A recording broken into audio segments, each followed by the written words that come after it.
Hey YouTube, Hella Bella here. I am here with a very special guest, Mr. Timothy Ward, and we are going to talk about all kinds of things today. But Tim is here mostly to talk about seasonal work, living the nomad life, being a minimalist, and sobriety. So those are all some things that I want to touch on that you've made countless videos on. Tim's channel is really a good source of information if you are sort of looking to live your own life and not really do what other people are doing. And that's one of the things that I think we have in common, is that we're both sort of, we go to the beat of our own drum and we don't really worry too much about what other people are doing. So I guess if you want to just go ahead and tell people a little bit about like how you got started on YouTube, I guess, and maybe how it's evolved to now.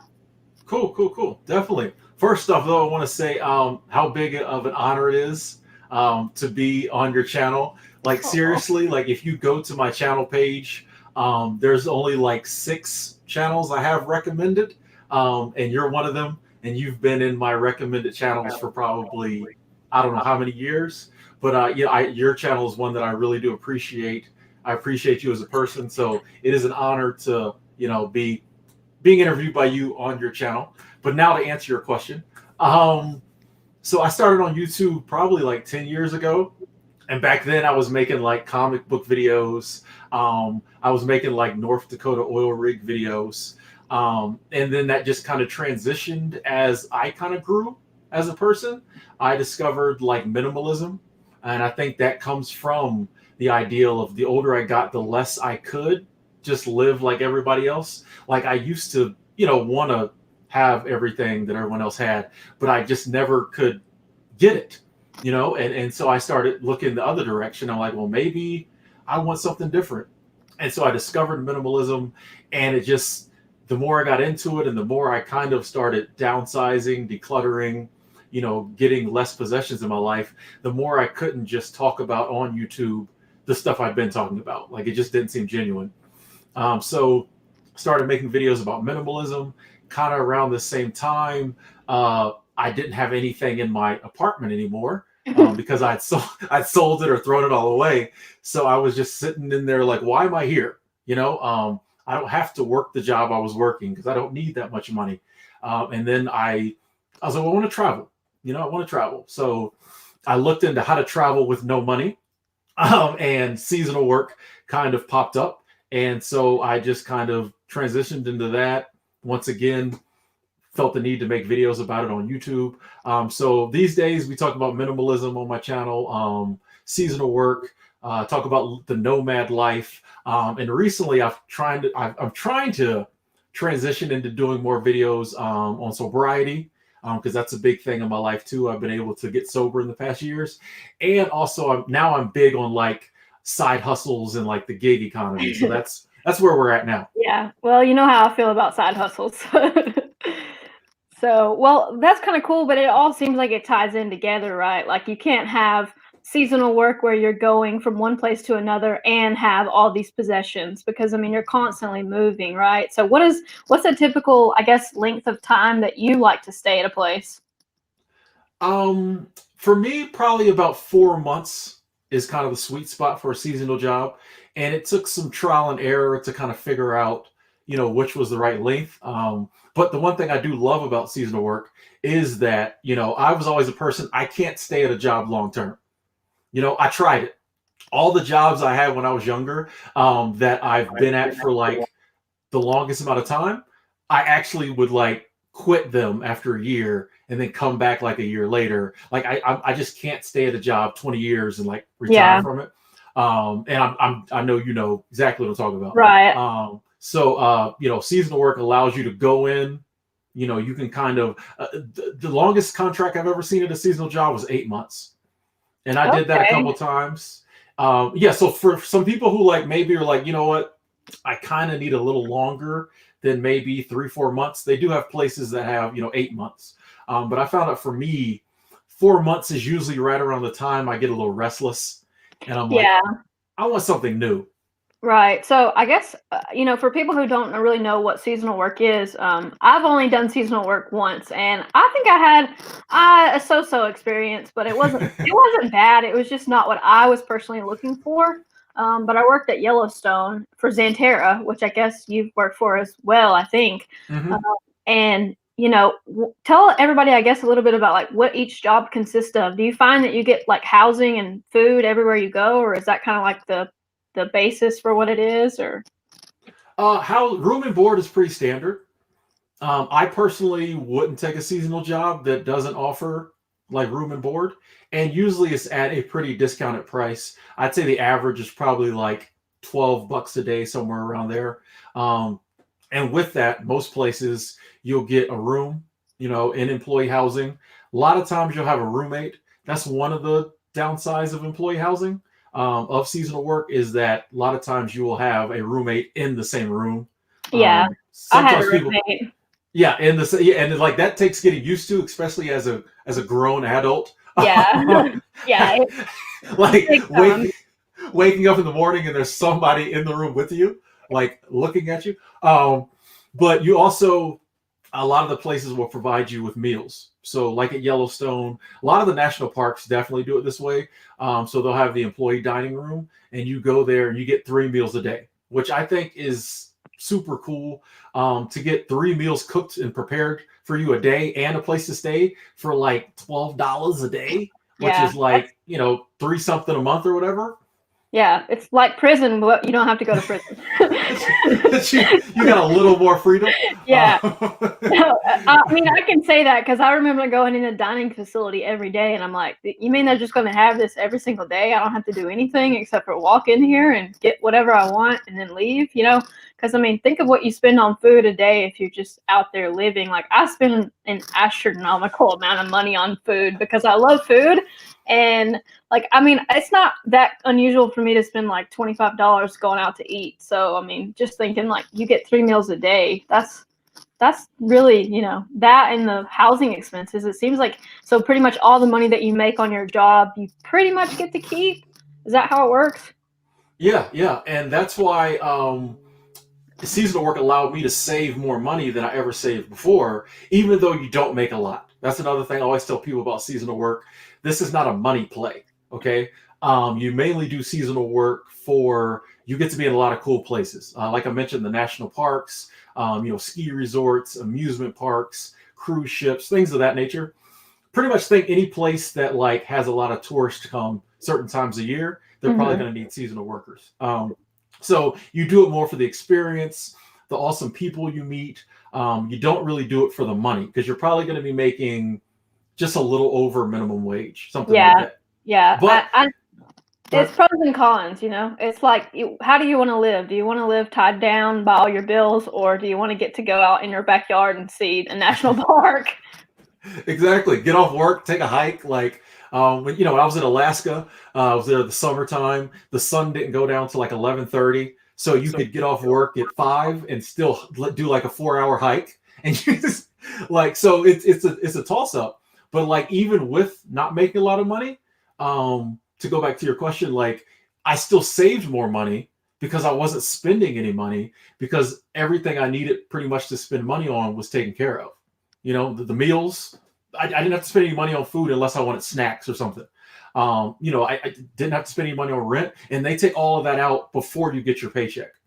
So Mm-hmm. even though I might have only been making, $300 a week or somewhere around there, that, when I got paid bi-weekly, that 600 or $500 or whatever, I didn't have to spend it. Like it just kind Right. of went in the bank. So, I found myself saving more money because there just were less bills. Yeah, and I think there's not really anything to spend your money on at these places either. So I mean, besides booze, which we can get we can get to that. But that's what I found was like, I'm like, God, what do we do? All there is to do here is just go outside. So I guess there's a lot of like recreational activities that you can do depending on where you go and work. But I mean, what are there any places that you are just like your favorite places to go for seasonal work, or you think it's kind of good just depending on your personality? I feel like, I personally have like my favorites, but one of the things I do feel like, yeah, it is some of the places I worked at that weren't my favorite. I know people who just love it and they go back every single year. Glacier was one of those. Like I like Glacier National Park. Wasn't my favorite place to work, but pretty much they have one of the highest returner rates out of any place I've worked at. So I think it's kind of personal.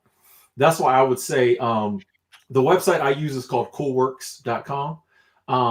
And they're the granddaddy of all seasonal websites. Some really good people there. I say go on Coolworks or whatever season. You can just Google seasonal work jobs and websites will pop up. Go on there and just see the jobs and then kind of think about what the place you would work at for a summer or a winter, what you'd want it to look like, and then apply for all the jobs that kind of fit that. And I do think it does take some trial and error. Your first seasonal job might not be the one that you want to keep going back to, or it might be, but it just kind of, everybody's different. If you really like the seasonal work lifestyle and you stay in it, you'll find a place that you're like, oh, okay. For instance, for me, the two that I keep going back to, one is the YMCA of the Rockies in Estes Park, Colorado. I literally just left doing, what was it, I was there 6 weeks. Just came back last week, and it's the world's biggest YMCA. It's close to this little small town in Colorado called Estes Park. You can walk into Rocky Mountain National Park. Just some really awesome people there. I just like going there. And Big Sky Resort, which is like an hour down the road from where I'm at in Bozeman now. Probably some of my best friends ever work there. And it's just a real, I've met so many great people there. It's a cool environment. I kind of like being around the rich people. So yeah, those are my two favorite places. But yeah, if you do seasonal work, any length of time, most people find a place they like. Right. So, so what are some of the jobs? I guess you said you do a lot of housekeeping. Is that what mainly people are there to do, or is it food and beverage industry or things like that? I feel like food and beverage usually has the most workers. I always tell people, think about when you go on vacation, the places you go, and think about the jobs that the people you interacted with there. I mean, so you're going to have restaurants, you're going to have like housekeeping, in the hotels, you're going to have front desk, you're going to have maintenance, you're going to have grounds crew. If you go to like a ski resort, you're going to have, the lifties and the people who make the snow. That's a little secret of ski resorts. They make some of the snow. Just all the ski patrol, just pretty much like, and it depends on kind of where you go. You go to the national parks, you won't have some of those jobs, but you'll have other jobs. You got to have people who help out with the rangers and so many different jobs, but just kind of there's more jobs than even I know. And then when you expand it to go to places like in Alaska, they have so many jobs there that, dog wrangler and hunting club attendant and ice fisher assistant. I mean, all this, there's so many jobs that if you just think about when typically rich people go on vacation, who are the people that like make that vacation happen? And most of those places hire seasonal workers because you just don't have enough locals who either want to do the job or just not enough locals to fill the demand. Right. Yeah, it's some crazy jobs. I know one of the coolest ones that I saw was I guess it might have been like Roosevelt Park where they had the horses and they were going trail rides, and they were telling me, because I worked there, so they were giving me the scoop, and they were like, yeah, we each get our own horse at the beginning of the season. That's like your responsibility to work with like all season. And I'm like, that's really cool, because I mean, think of someone who, maybe their dream was to have a horse and they can't afford it, or they live in the city and they get to go there and work with horses all summer or winter or whatever. So, I mean, it's kind of like you said, you have to pick your sweet spot, or, that kind of job. If you don't want to have a lot of interaction with guests, maybe don't work in a restaurant. I know my roommate, she when I was there, she was a waitress, and she would just have she would say the guests were just insane. Like, they have crazy things that they want. And I guess that's anyone who's in the food and beverage industry for long enough. But like, do you really have to see the guests if you're a housekeeper, or do you just kind of like see them in the hallway, or? It's mainly the hallway, but typically not only do you clean the rooms when they leave, but you give them like what's called a stayover service or like maid service. And what I found is like when people are on vacation, especially some of the condo hotels I cleaned in Big Sky, a lot of people will stay in the room. And that's one of the kind of the Wait a minute, pros. wait a minute. While you were there cleaning? Yeah. That's the I was about to say that's one of the pros or cons. That's Because weird. because That's like the weird. condos I clean in Big Sky, they're like 2 bedroom, full kitchen, full living room, 2-3 bathroom kind of. So like they will stay in the room and like be lounging in the living room. Some of them will stay in bed. Like I've had people be like, just come on in, and they're literally like in the bed, and I'm like, or that they'll be in the room and want you to make the bed, which is weird. Oh, yeah. I'm like, but yeah, so you do end up even in housekeeping interacting with guests. But one of the reasons I say it's a pro is because once you learn the game, that's how you make your tips. Like if someone's in their room and you go through making it just seem like you are dotting every I and crossing every T Mhm, to clean that room, and you make that bed look perfect, and you bring them all these extra towels, and you shine the kitchen up, the counter, like mhm, you put their dishes in, like that's how you milk a tip. So a lot of times guests you don't interact with, they leave you yeah, $5. But if yeah. someone saw you and they know your name, and they get to know your, oh hey Timothy, how you doing, they're going to leave 20, 30, $40 when they leave. Mhm. So it's weird, but it also can work in your favor. So Yeah, I would assume once you get used to it, it's just another day to you. So how do you like? I guess so. Most of your money comes from like you get paid per room that you clean, or you get paid in like a salary, or how does it work? it kind of depends on the property. I'll say most properties are hourly. Okay.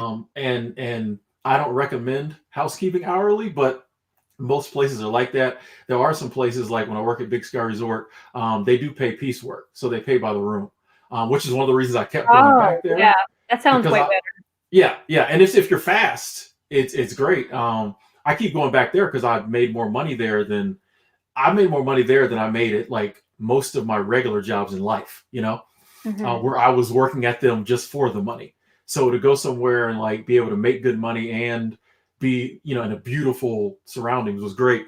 But yeah, most places pay hourly. Some do pay piecework by the room. You get a set amount for each turnover you do, and also for each like maid service you do. And so if you're fast, you can rack up the cash pretty quickly. Gotcha. One thing I wanted to ask, and you have more experience with this than I do, but like, what are the age ranges of people who are doing seasonal work? Like, I always think of young people, but I did see quite a few like older people there when I was doing it. Is that like, is it just all over the place?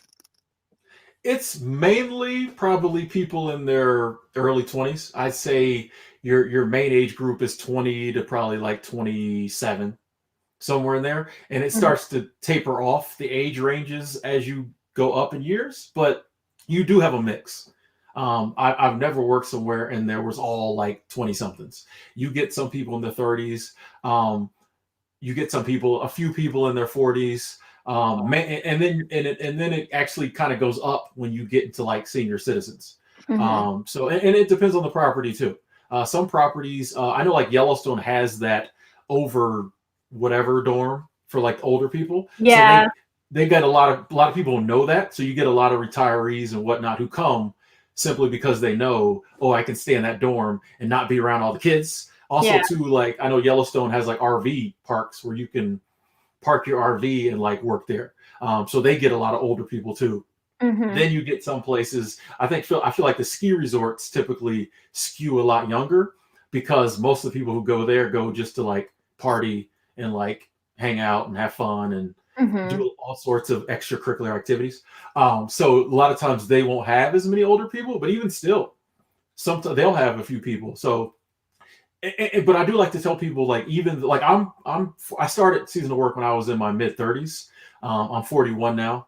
I've never been to a seasonal job and felt out of place, Mhm. even though the majority of the people are typically younger than me. I usually end up getting a lot of friends in their 20s. I've got friends in their 60s now. Always the people like in their 40s we kind of mesh. So like even if you aren't in that age group of people, which is the majority, most of the people are open minded, they're friendly, you'll still make some friends. Gotcha. So you have like, I guess you have certain places that you keep going to. Are there, as in terms of like your minimalist life in your room and stuff, there's only so much space, right? So how much do you typically bring with you? I'm just curious, like, do you live out of 2 or 3 suitcases? Like, what's the situation like on your clothes, your personal possessions? I mean, and sorry to be nosy, but like, I'm just curious because I mean, you've traveled so much, like you really can't own that much when you're moving constantly. Yeah. I definitely try to when I'm going to a seasonal job. And when I first started doing it, I didn't have a car. So it was a combination of not wanting to take a bunch of stuff on the Greyhound bus or the plane, and also like, not having a lot of room in your seasonal room, in your room and employee housing.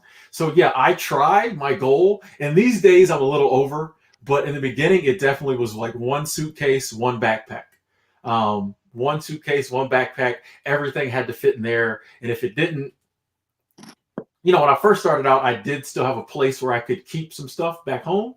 And even over a couple of years, I got rid of all that stuff. And so really everything I owned was in like two suitcases. And I try to keep it a suitcase, a backpack. And it fluctuates over time. But I honestly found that I don't need that much stuff. Like as far as like clothing goes, honestly, a lot of times it's my work clothes that takes up the most space.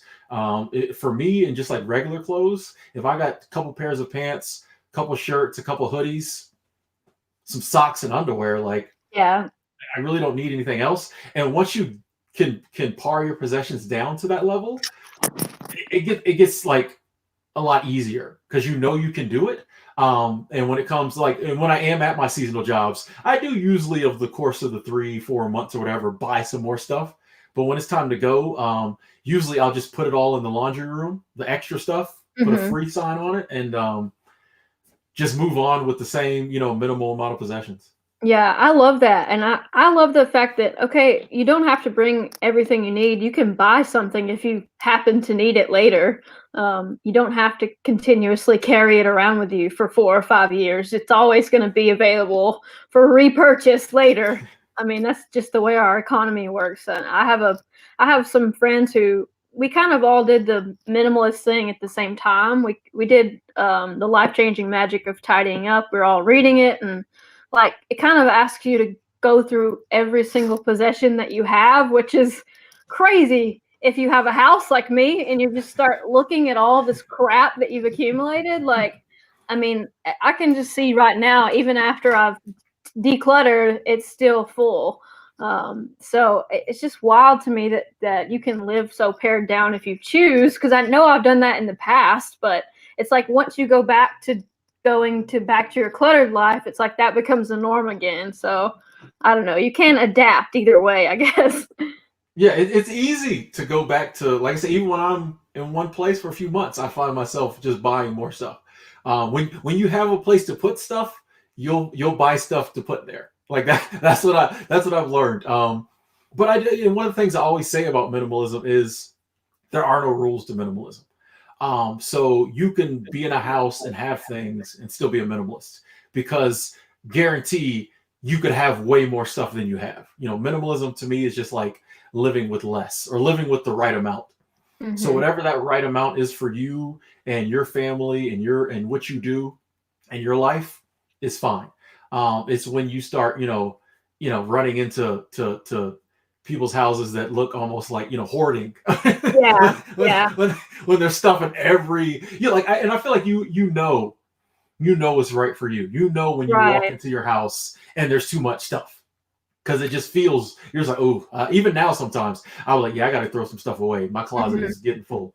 But yeah, with minimalism, I always tell people, whatever feels right for you, you're a minimalist. There's no set number. You don't have to have less than 75 possessions. It's however feels right, whatever feels right to you. Yeah, I think the biggest impact that it had on me was like I'm more conscious and aware when I make a purchase now, because I think, okay, how is this going to serve me? Where is it going to go? How long am I going to use it? What am I going to do with it when I'm not using it? And is this money better in this item? Like, is this item worth more than the money that I'm going to keep if I don't buy it? So I think that's the biggest benefit to minimalism that's like underserved, because you see all these like posts and videos of people who have like nothing on the wall and no furniture, and you're like, wow, it's so clean, but you're also like, what do they do all day? True. I do, like I've said, I get, everyone makes minimalism content the way they do, but I'm with you on that. I do feel like a lot of times it is made to look like this just like extreme, stark, have nothing, sleep on the floor type of lifestyle. And it's like, no, you can have things. It's just being more conscious about like the things you have, and that's really what it is. Not, you don't have to, have a bare apartment, even though my room is pretty bare, but that's just because like I wouldn't know what to put on the walls. Like like, like I move so much. For me, it's just kind of like, it's easier not to have. And too, when you're living in employee housing all the time, you have to realize like anything I bring into that room, some total stranger is going to be like living in the room with them. So like you learn to like not have a lot of like important stuff because you don't know what this roommate might do. Oh my gosh. Have you ever had a bad roommate? You have, haven't you? Okay, let's not say bad. Let's just say not the best. We can say bad. No, okay. I will say out of all the roommates I've had, I've probably only had one that was really like, okay. I've had I'm blessed to mainly have good roommates. Blessed to mainly have people that I had no problems with. Every now and then you kind of butt heads because it's two grown men in a room. But most of the roommates I've had I've been so blessed to have good roommates. Have had some that I felt the need to change rooms. And then probably just the worst one I had, it just was just a very creepy individual. Yeah, just weird. Just a weird, you know what I mean? And he might have roomed with other weird people who thought he was great. But just was a lot of unnecessary eye contact and just subject matter that I don't want to talk about. And he was fond of rubbing all over himself while he was talking to me. It was just weird. It was beyond weird. I feel lucky now. It was like when you get a bad one in seasonal work, it really goes. But the usual, not to scare anyone, pretty much all you have to do is go to housing, and even if you don't want to like snitch on the person, just be like, hey, I don't feel comfortable in this room, and they will move you very quickly because it's liability on their part. Yeah. If you told them about a person and then something does happen and they didn't do anything, they're liable. So usually within the course of a couple of days, if not that day, they'll put you in another room. So so you don't really have to worry about it too much. And that's like a small percentage of things that are going to happen. I mean, it's like anything in life. Well, did you live in an RV, or am I dreaming about that? No, I did. During, this probably 3-4 years ago, I had stopped doing seasonal work for about 8 months. And maybe a little 10 months. But just kind of, it was one of those things. I'd been on the road in and out of seasonal jobs for a couple of years, and I just was like, I need somewhere to like sit down for a while where I know, I need a home for a little bit. So I went back down to Florida, where I'm originally from. Buddy of mine there had an RV on some land of his, and he wasn't doing anything with it. So basically, I didn't know how long I was going to be there. So he was like, you can basically rent to own the RV. So it's yours. You just pay me, I think it was like $500 a month to stay in it. And that was with all utilities, everything. Oh, wow. He's like, we'll just put that $500 toward the price of the RV. When you pay it off, it's yours. I ended up only staying like 10 months. So I just, at the end of the 10 months, I wanted to be back traveling again. I just gave him the RV back. But yeah, it was a good experience. It was on a nice 5-acre plot of land by a lake. There's another guy had a little RV right behind mine, and we all worked together. So it was a really good experience, and it taught me a lot about like the RV life. And even though I've never like moved it, it was just stationary. Just living in a smaller space, and some of the things that can go wrong in an RV, and just dealing, things like mice in an RV. That was interesting. That was an ordeal. But I learned how to trap mice very well now, but it's all life lessons, but I learned how to trap a mouse really good. And That's just funny. things like the hot water heater going out and you having to, either take cold showers or, just learning how to Mhm. live in a smaller space and dealing with RV things. Gave me like a newfound respect for these full-time RVers who are on the road Mhm. 24/7. Like my hat is off to those people. I could not do it. I see a lot of YouTubers who live in their RV and travel, like, people like me who are resellers. They go from town to town just, like, clearing out everything, and they just keep moving, and I'm like, "That's really cool," but I would have a nervous breakdown about 2 weeks in when I had some kind of problem. But I think that's so cool, though. I know another girl who actually she's a couple years older than me, who her and her husband bought a house, and they realized, like, we shouldn't have bought this house, so they sold it.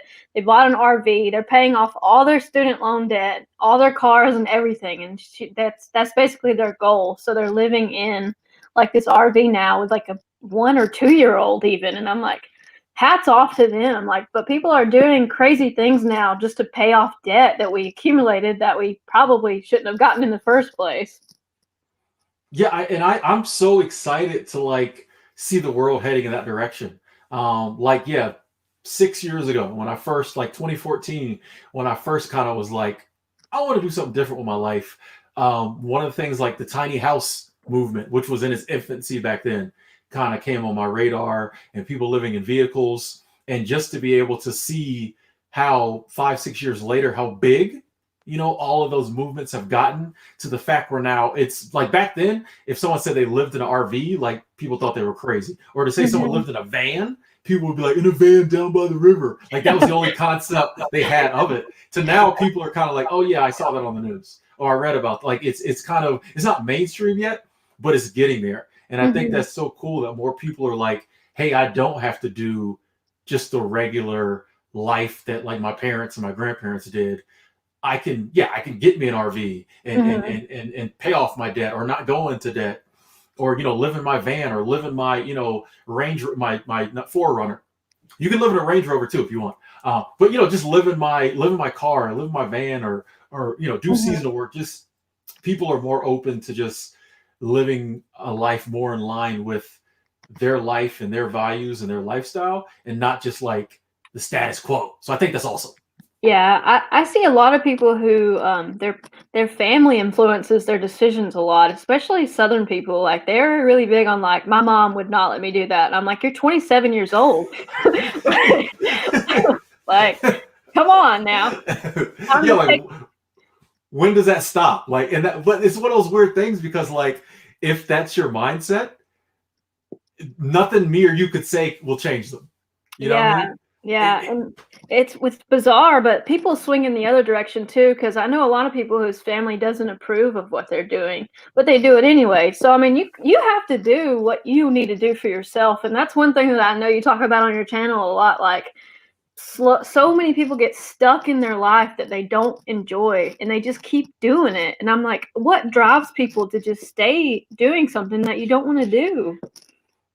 That is the question. Like if you could find the answer to that and like fix it in people's minds, like yeah, because I think it's, once again, it's funny in life that sometimes someone has to say something to us for us to get it, even though it's something simple. And I think sometimes someone has to come along and be like, "Hey, you can live your life, do whatever you want." For people to be like, I think he's got a Yeah, point. you know Like, what? I can. yeah. And Yeah. then once the light bulb goes off, you wonder why it wasn't on your whole life. But sometimes, someone's got to be the voice crying out in the wilderness, like, do whatever you want. It's okay. And so that's what I try to do.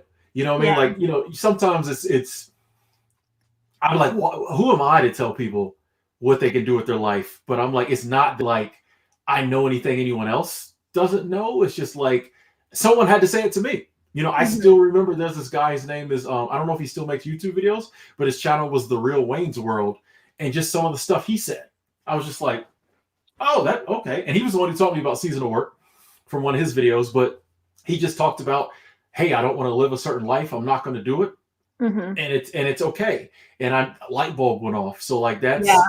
I just try to always pass that message on. Yeah, I think a lot of people are just they have this fear that if they do something different, then their life is going to come crashing down. But I True. mean, and I don't know. I was motivated when I was younger to like get a good job. You go to college, you do all the things, but that was only because people told me that. Like that wasn't my idea to begin with. It's just pre-programmed ideas, and now we're realizing like, okay, you can do all of that and still be poor. So I think and I think maybe that's why, like this generation now, the people who are just now getting in their 20s, now, getting out of high school, going to college, or in that age bracket, a lot of them aren't going to college or thinking about starting their own business, different things, because I think they are finally like the first generation to see that it doesn't always work. Mhm. I know like in my generation, it looked like that worked. It worked for my parents, Right. even like the generation after me, I think it kind of still worked. But like now, I think this generation now is like, wait a second, these numbers ain't adding up because all these people, went out and did what they were supposed to do and got $40,000 worth of student loan debt and all this other stuff, and they're working at the TJ Maxx at the register. So not that that's a bad job at Yeah. all. No job's a bad job, but like it's not a job worth going into debt In for. debt, yeah, Yeah. no, that's the thing. People aren't even getting hired in the fields that they were going to college in. So it's kind of like when are we going to realize that the demand has been met? It's I guess as long as colleges are around, people will keep getting student loans. But as far as things that I guess going off the beaten path, being a minimalist, doing all of this, like how does your sobriety tie in? Like when did you kind of did you just feel like at one point you're just not going to drink anymore, or was it like, okay, I'm not happy with what's going on? It was definitely more the latter. And I will say I was still drinking when I started seasonal work, and I honestly messed up some good opportunities I had at seasonal jobs because of my drinking. Like, my first seasonal job, I got fired because of an incident that happened when I was drinking. You know, I didn't tell that story for many years, but now I tell it because, like, now that I'm doing more videos about sobriety, you can, even when you like your problems with drinking will follow you no matter what you do. So life had blessed me to be on this new path. I discovered seasonal work. I was traveling, but I was still messing it up because of the drinking. Mm-hmm. And the day came, it still took a couple years after that, but the day came when I was like, either I'm going to have to embrace being a drunk and that's just what it's going to be, or I'm going to have to fix this. And I'm not going to sit here and say it wasn't an even battle within me. It wasn't like I was like, all right, I'm gonna fix it. No, part of me was like, well, we'll just be a drunk. My uncle, for all intents and purposes, drank himself to death.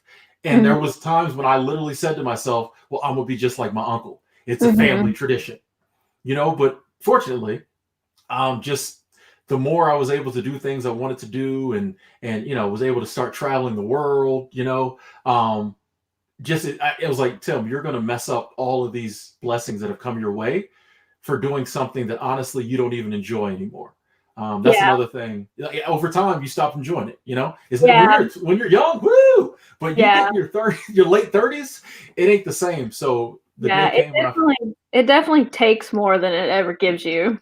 Yeah, and I think the scales just tipped to where it was taking so much and giving me so little that I was like, let's be an adult and stop this now, Tim.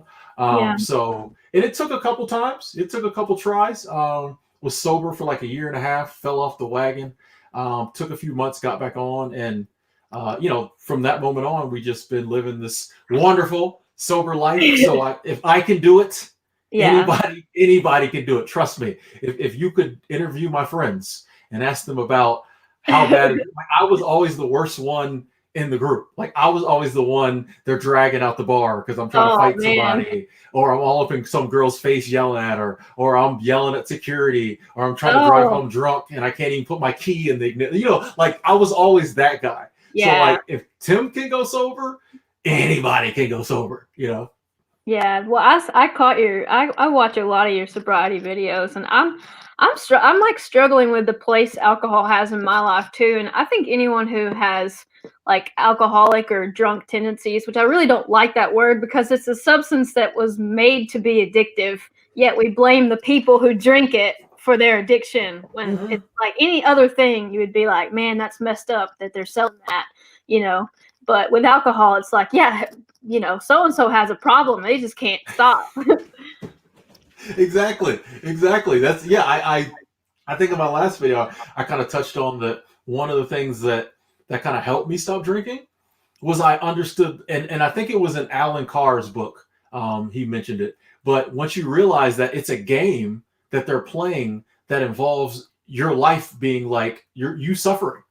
It's a game. Like they take a substance that they know is addictive, like you said, they know is bad for people, and they sell it legally to enrich themselves. That's the game. You know, Yeah. like that is, it's not like just one day alcohol companies were like, oh, you know, people get hooked on this and destroy their lives. Like they know, and they keep selling it legally, and with them they don't care. You know, so Yeah. like every time, you know, part of the thing that helped me quit was like every time I went to buy some alcohol, I'm like, wait a second, I'm feeding into them thinking like I'm just going to go along with their scheme. And like I said, I said that's part of what helped me quit because it takes a lot.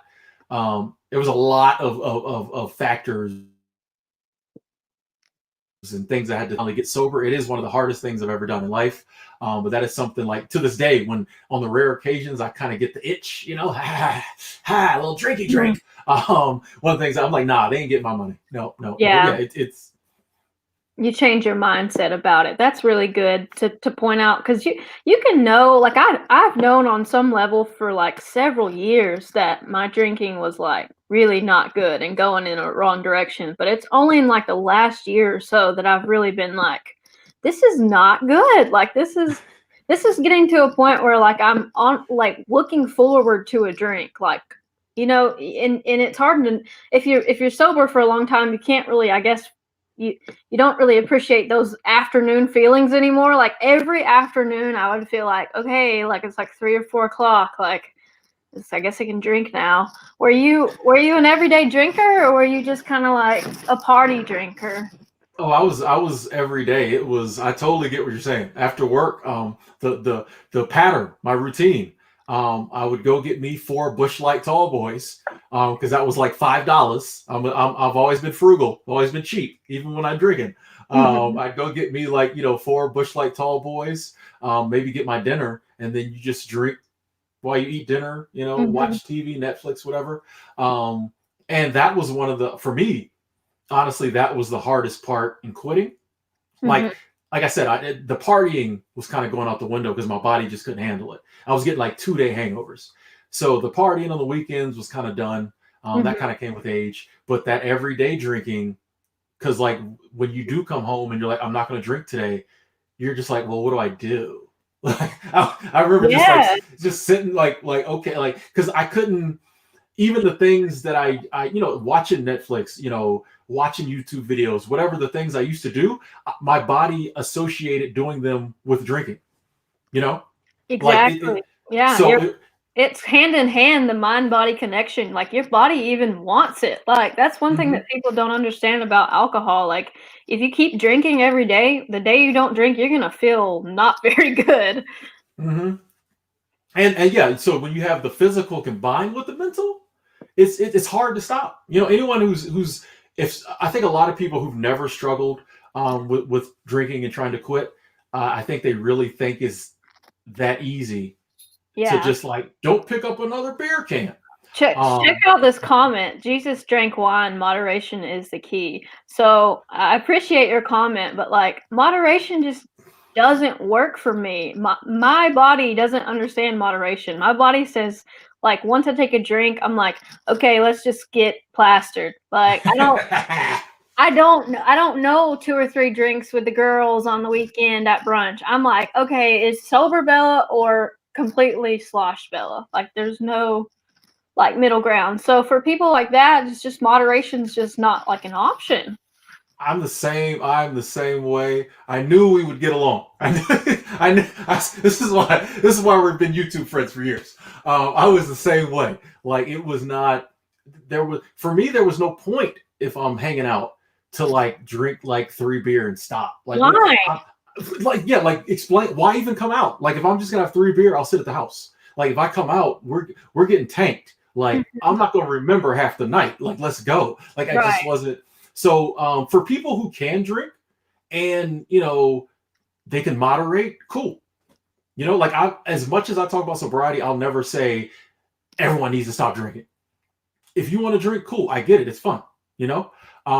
But for people who do struggle with it and who have identified, hey, maybe I have a problem, or maybe I'm drinking at levels that are uncomfortable for me. Mm-hmm. Yeah, sometimes the only answer is to like stop. And I know for me, because all my friends, not all my friends, but a lot of my friends are like, dude, just drink less. I'm like, It that doesn't won't work. It doesn't work. I've that. tried. I've tried every moderation game that there is. I only drink on the weekend. I only drink on Monday, Wednesday, Friday. I only drink after 6. I don't drink before 12. Like there's all these rules that you can create, but they don't work. It's so funny. Like you can know on an intellectual level, like here I go again, making up these random rules that aren't going to work. But to the drunk's mind, it's like this one's really gonna stick. Like I can even go. I mean, I can go this month and say I'm not going to drink all of December. But like if I take a drink in one day, I want to drink every day after that. Like so, it's easier to just not drink at all. And I think that's part of the reason you run into conflict with people on this topic, is because we all have a different genetic makeup. So for someone like me or you, we get it. That's the way we are. But for someone who never drank like that, it just seems like a no-brainer to them to be like, just drink on the weekends, or like just drink two and stop. But it's just like as much as I can't understand them, they can understand me. So yeah, we're all have different genetic makeups. This even goes to like other forms of like addiction. Why some people will try a substance, never try it again. And some people get hooked the first time they try. I mean, it goes with everything in life. Anything you can become addicted to. And so we just all different substances work differently on each one of us. Yeah. And you just have to learn yourself and like where you're trying to go with it.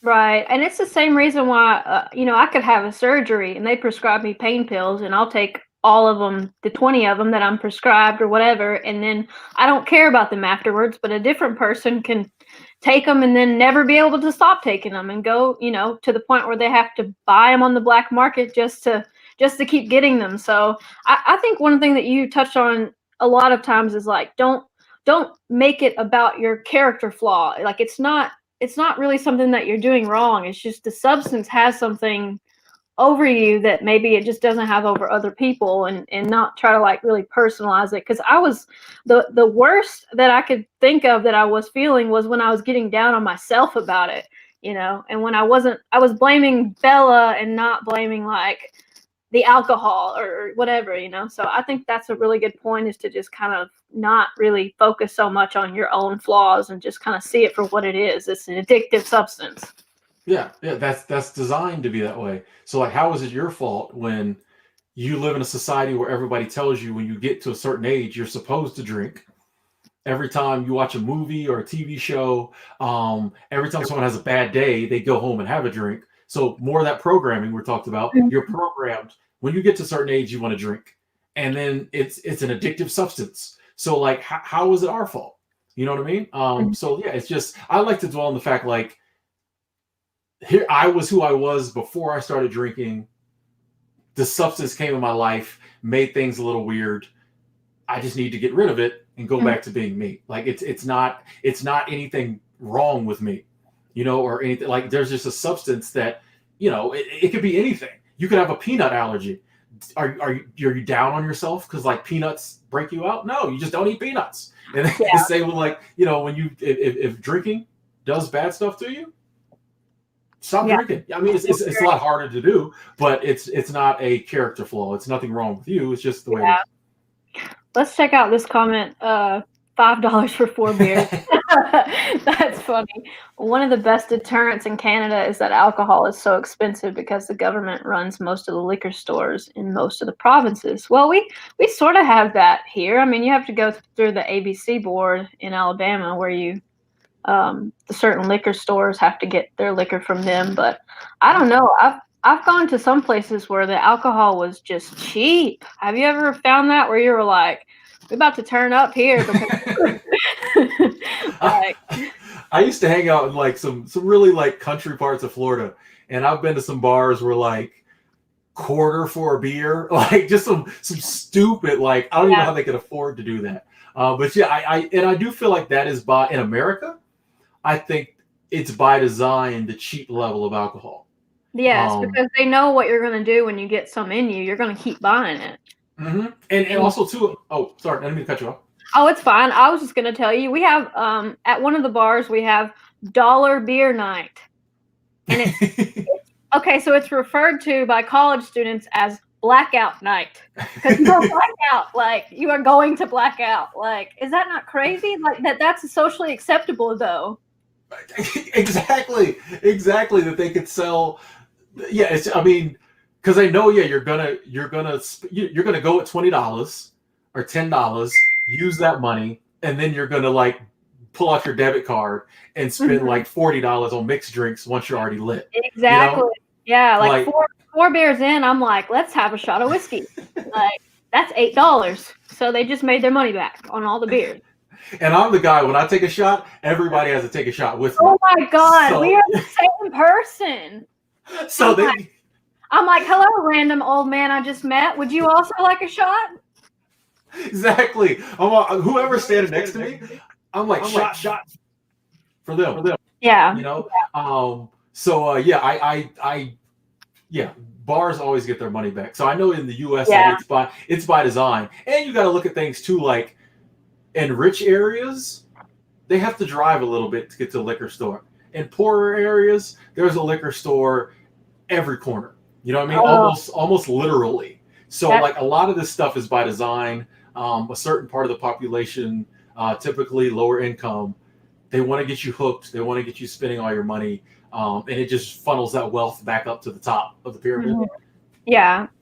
It's so true that just inequalities in general with like substance abuse versus okay, if you're rich and you have a Adderall problem, that's just a rich guy with an Adderall problem. It's not a drug addict. Like it's so weird that we have that in our society. Like, or if you're rich and you are a business guy and you're doing cocaine, like it's not that big of a deal because you're successful.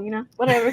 Yeah, and you'll end up going to, even if you get caught, you'll end up going to like Betty Ford or some kind of clinic. If you're poor and you get caught, well, you're doing time. Like it's just it's just Yeah. so, the stigmas are so different. It's crazy once you start to see how the world really is. That like a lot of this stuff, I keep saying by design, but like because Hmm. it is like it's a game. You know. Yeah, where I've seen people get off for DUIs because they had spent all the money on a good DUI lawyer, and if you have a court-appointed attorney, then you will pretty much have to do some jail time or pay a huge fine or whatever. So it's like the inequality of the punishment is not equal, I guess, in certain situations. So we got one person saying casual drinking in TV shows, especially the promotion of binge drinking for young women, but for everyone really, is something that is not talked about often enough. Yeah, that's what we were saying earlier that, women in their 20s, there's always like you see a commercial for a movie and they're all just getting trashed, like just getting completely obliterated. And you're like, this is like what like young teenage girls see, and then they go start drinking from a really young age and it's just normalized. So this person, I think it was the same person, says also the fact that during the pandemic one of the only things that are still open are liquor stores. Wow. I lost it when I didn't have a car when the pandemic started. When they started giving out that government money, I went and bought me like a little beater Subaru. Um, I couldn't get my tags and stuff. Like I couldn't even get the title switched over because the title office was closed. Yet right down the street, the liquor store stayed open the whole time. I'm Wow. like, what? I'm like, so government offices are closed, but the liquor store is essential. Like me, like it's crazy when the government won't let you pay them money. Like to get my tag and stuff swapped, I'm Mhm. paying the government money. It's crazy when they won't take my money, Yeah. but they know to keep the. You mean like it's something's weird there. Yeah, something's going on with that. Someone should look into that.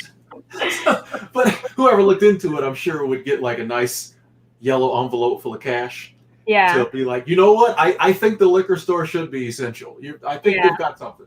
Yeah, and not to mention all the people who would probably go into detox if they couldn't go to the liquor store for a day. That's true. That is true. Yeah, yeah. I would have 5, 6 years ago, I would have had a total different different view. I'd be like, of course the liquor store is essential. I need my Busch Light. Yeah, it's just so many factors when you look into it. Yeah. Well, okay, this is something that we're changing subject a little bit, but I had this written down because you posted or said this, I don't remember, but you said you try to love everybody and even the people that you don't like. And I'm maybe a little bit of a pessimist. So, yeah, how do you do that? How do you love somebody you don't like? I got to give credit to my mom for, even though I really didn't pick up on it, instilling this principle in me young. She would always say, you can love somebody and not like them. She'd typically say that when she was mad at somebody. She's like, you can love somebody and not like them. And years later, it comes from like, I'm trying to kind of like what we were saying about the drinking and blaming yourself. Like basically everybody you come in contact with, every human being is a product of your DNA, your environment, your genetics, programming, experiences. So I try not to really like look at someone, even if they do something bad to me or something wrong, or they believe differently than me. I try not to look at anyone and be like, I hate that person. Because like, I don't know their background. I don't know how they were raised, what they've been through. At the end of the day, the person I love. Okay. Like like we're all flawed human beings. So the person I love. Now their beliefs and the way they act and their actions, I might not agree with, and I might not even like being around that person, but and I'm not going to say I'm even totally there, but my goal is to have genuine love for each and every person on the planet as a person. And I've been, making improvement. But yeah, that's the goal, is to love everybody. Cause like a lot of stuff we do isn't our fault. It's just, and on this journey of getting to that area, to that point where I love everybody. It is a lot easier for me to forgive people. Things that people do to me now that a year or two ago I would have been like, whatever, screw you. Like now I'm just like, I get it.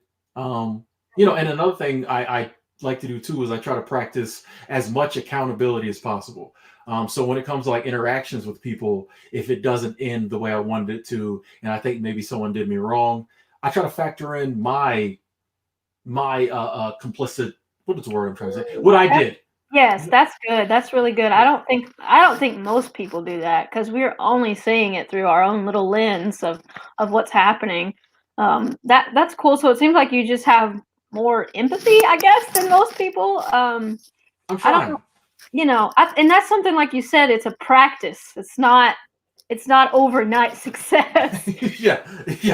Especially the more, in life, the more you try to work on something, the more the universe likes to throw a test at you. So even like when I was doing that post on Instagram, I was like, somebody's going to come along and like really piss me off tomorrow because I'm out here saying I love everybody. The universe is going to be like, okay, love him. But it's the practice, and like the more you work on it, the easier it gets. And then I know for me, like it just makes life a lot easier. Because I know no matter what happens, I got to love everybody. So I'm not worried so much anymore about what people do to me, because I'm like, I just have to figure out how to endure it and stay loving that person. Yeah, well, it's easy to be judgmental and it's easy to hate. It's a lot harder to feel love and empathy and just, like, I guess, see the world through someone else's shoes, even if you don't agree with them. And even if you, like you said, you don't like their actions and you maybe don't even like them as a person, but they are still a person. So that's one thing I think as you get older, you might realize more. Like when you're younger, you're more self-centered. So I'm trying to grow out of some of my ways. Like you said, with the things that people do that are wrong to you, like holding on to that resentment doesn't really serve you. Like they still did whatever they did. So it's like you're holding on to it is like giving it even more power than it had in the first place. I agree. Yeah. And it's keeping it in your life, especially if someone does something and they're not in your life anymore. Like a lot of times in like relationships, a relationship will end. We feel like the person did something, or they did do something dirty to us. Realizing that person is a product of their upbringing. They might have only seen bad relationships. I know some people who honestly think that a good relationship involves domestic violence. Like I've had women tell me, "Oh, if you really love me, you'll hit me." Stuff like that. You know what I mean? Like you get people have different, different mindsets. And so sometimes when they act on those beliefs, you feel like they just did you horrible and they're a bad person. But if you can just be like, hey, you know what, that's how they felt, they should act in that moment and just let it go. It's not anything about you, if you can just let it go, you can move on with your life and not be carrying that person and that action with you for another 5 years. Yeah, and that stuff weighs you down, man. That stuff is like, it really does. I've got some stuff that I need to let go of, and I think about it and I get pissed off and I come back to it. I'm like, okay, maybe I'll let that go next year. I don't know about this year. But I mean, the fact that I'm thinking about it now shows some kind of growth, I'm hoping. And I feel like you were right about what you said earlier about age and time. I blessed to have made it in my 40s now. And a lot of the stuff that like I believe in and do now, totally like age, like time just passed and you start to feel different. So that's what I like to tell people like in their 20s and stuff, like I said, the fact that you're thinking along these lines at your age is miles ahead of a lot of people. And some things and I even think even like sobriety for me took time.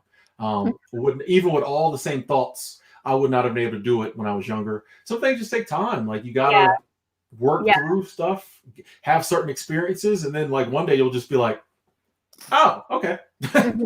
I do think I'm putting in work for things now that is going to come to fruition later, but I'm not like ready yet, if that makes any sense. Like I'm getting ready, like the stages of change. Someone just said a book that we should read on loving folks you don't love. Check out the book Everybody Always by Bob Goff. I think you'll like it. Sounds like Timothy read it. Okay, I'll put that in my Amazon wish list. I don't know. I'm a Goodreads person, so I go on Goodreads and read all of the reviews. So Goodreads, okay, unlike when you buy something on Amazon, all the reviews on Amazon are not super critical. But when you look on Goodreads, those are some angry readers. They will tell you everything that's wrong with the book, like down to the writing. They don't like what the author had on in the shirt that they were wearing in the picture in the back of the book. But like, I always go there for reviews because I'm like, if it's a 3.5 or a 4-star on Goodreads, it's probably a really good book. But if it's a 4.5 on Amazon, it doesn't mean anything because so many of those reviews are paid for. Yeah. Once I learned that about Amazon, it kind of was like, because I used to always be in the reviews on Amazon, and then once you know that, you start reading reviews, you're like, paid. That was paid. Like this is the best. Everybody else gave it 3 stars. They gave it 5. Best book ever. I'll look into that book. I need a new book to read. I do too. I've been listening to President Obama's book that he just dropped, but that thing's like 750 pages long. So I was like, I'm not going to read this. I'm going to listen to it. But he's narrating it, so it's kind of interesting. But I think I'm reading you would like this one. I got this one. It's called 10 Arguments for Deleting Your Social Media Right Now. Yeah. Oh, okay. It's heavy. It's about like, I guess how, I don't know, they're using your data to filter all these things, like basically how my Instagram feed, your Instagram feed look totally different. Your Facebook feed looks different. Everything that we see is because of what we've told Facebook so far, and everything we don't see. And so it's basically saying like they're using all of your data to sell to these companies, and there's more arguments in it about how it messed up the election a little bit and how it was like it confirms all your biases, right? So like if you're a liberal, you get shown liberal stuff. If you're a Republican, you get shown Republican stuff. So like it's like you can't really like grow that way because you're just getting information that already confirms your biases. Yeah. That is So the deleting social media always gets me because I am so YouTube, and I'm always like I'm always on YouTube or putting stuff on YouTube, and I'm always like, dang, that's social media too. But I do think it is different than Facebook, Instagram, all that. So like I do like with Facebook, I rarely ever get on Facebook. just because like when I do get on there, I'm on there for like an hour. And I'm like, what did I just do? Like what did I just do for the past? Like because especially since like through travel and seasonal work, I got all these friends on there that I never see. So I'm just like forever. But yeah, I mean, my thing is like, I realized we have no privacy anyway. Right. Yeah. So a lot of the privacy, it's a myth. So a lot of the privacy stuff, I'm like, they already know that stuff anyway. But I do totally agree with you. Like, they just show you what you want to see. And yeah, like what's the point of consuming anything if I can't learn anything new, except, just stuff they know I want to see. Like, what am I doing? Just it's really concerning too, because like, what is it the saying? If the product is free, then you are the product. I like that. That is true. Yeah. And you could take it a step forward. They can funnel you towards certain good services or products. They have, you're on there every day. If they got, this new product coming out and we want you to buy it, they could just start slowly showing you stuff that's going to push you in that direction. And before you know it, you're like, you know what? I do need that new BMW. You know what I mean? Like, how you would never even know it was happening, just because they control everything you see. That's one of the arguments in this book, is they're saying that they're exploiting your insecurities, because if you've gone and looked at, help for my depression, help for my anxiety, help for weight loss, and you've Googled all of that, and they have your feed, they're going to go try to sell you things based on those insecurities, which is another like really ethically concerning thing, because the people who are selling things have no moral compass usually, or they don't have a motive to, because and Facebook makes money off advertisers, so they're saying like, okay, like they don't check every advertiser, right? Like I can run a Facebook ad like in 30 minutes, and I can run an ad to whoever I want that is super targeted for whatever I want them to see. So it's like, when you look at that on like a mass scale, like there's so much that could be going wrong with that. Like it's just trippy. Like I haven't read a lot of conspiracy books, and I don't really consider it a conspiracy, but it's just like more of the like on the fringe, thinking about how big tech plays a role in your life and how the government plays a role in your life, and it's really trippy, man. It's like I sound like someone who's been smoking too much weed, but like. It's really true. Yeah. But I mean, that's the thing, is like, I think most people don't even think about it. It's just the way the world is. It's just the apps we use. But I think most people don't even think about it. But like, when you start to think about the implications, like not only what they're doing now, but what they could do, it gets, and especially like, and that's, I wanted to touch on like I don't think people understand how powerful the ability to target people on Facebook advertising is.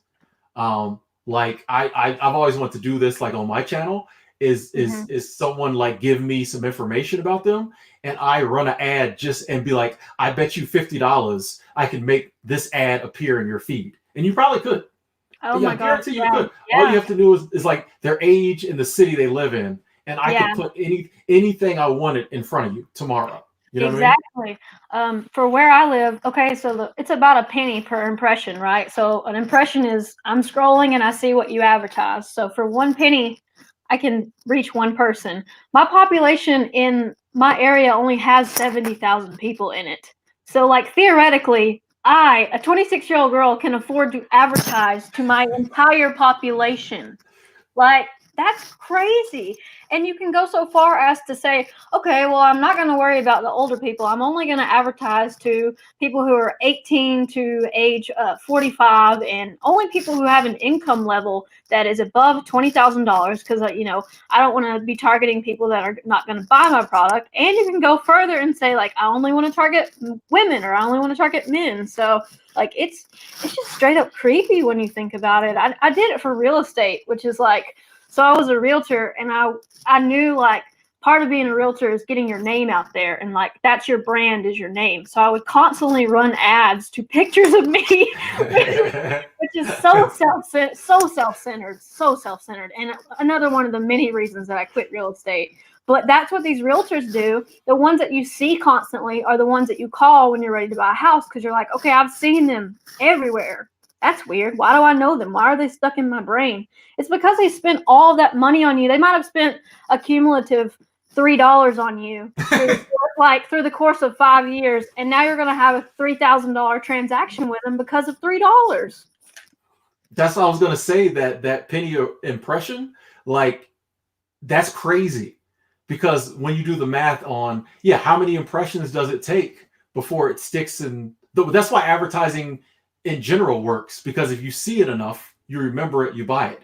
That's what television advertising was. That's why there's a Coke commercial. You know what I mean? Like the fact that now, like you said, I can put something in front of you that you might scroll up and not look at, but for 25 cents, I can put it in front of you 25 times. Mm-hmm. That might be all it takes. That might be all it takes for it to stick in your brain. And now suddenly, you think you need to buy my product. That's crazy. Like there's never been a time in history, which is great for marketers. Not saying it's all bad. No, but like you said, someone who doesn't have a moral compass and realizes that, if I just come up with a total placebo pill, but give it a catchy name, it says it makes you lose weight. For $3, I could target everybody who searched for weight loss products, and 1,000 of them will buy. You know what I mean? Like it's interesting. Yeah, I know there's a credit card scam going around that's a Facebook ad, because I know an older woman that I know fell for it. It was an ad, but she didn't. That's another thing, is like older generation uses Facebook and they don't even know what's an ad and what's a regular post. So, it just mixes right in with everything else. You just scroll and scroll and scroll. It's so, I don't even like to think about it. It's so freaky. It's giving me anxiety. Give me heart palpitations. I'm freaking out. But yeah, I mean, I don't want to get stuck on that, but I just thought that was cool. So let's talk about YouTube. So I wanted to ask you this about YouTube. Like, how do you stream for so long and just talk to your camera? I'm not trying to be any type of way. I'm just saying for people who don't know what Tim does, he streams for like 2 hours straight, but there's no one but him. But he has comments that are constantly rolling across the screen, right? So how do you keep it going? Like, do you ever get to the point where you're just like, am I just speaking into the void, or what's going on right now?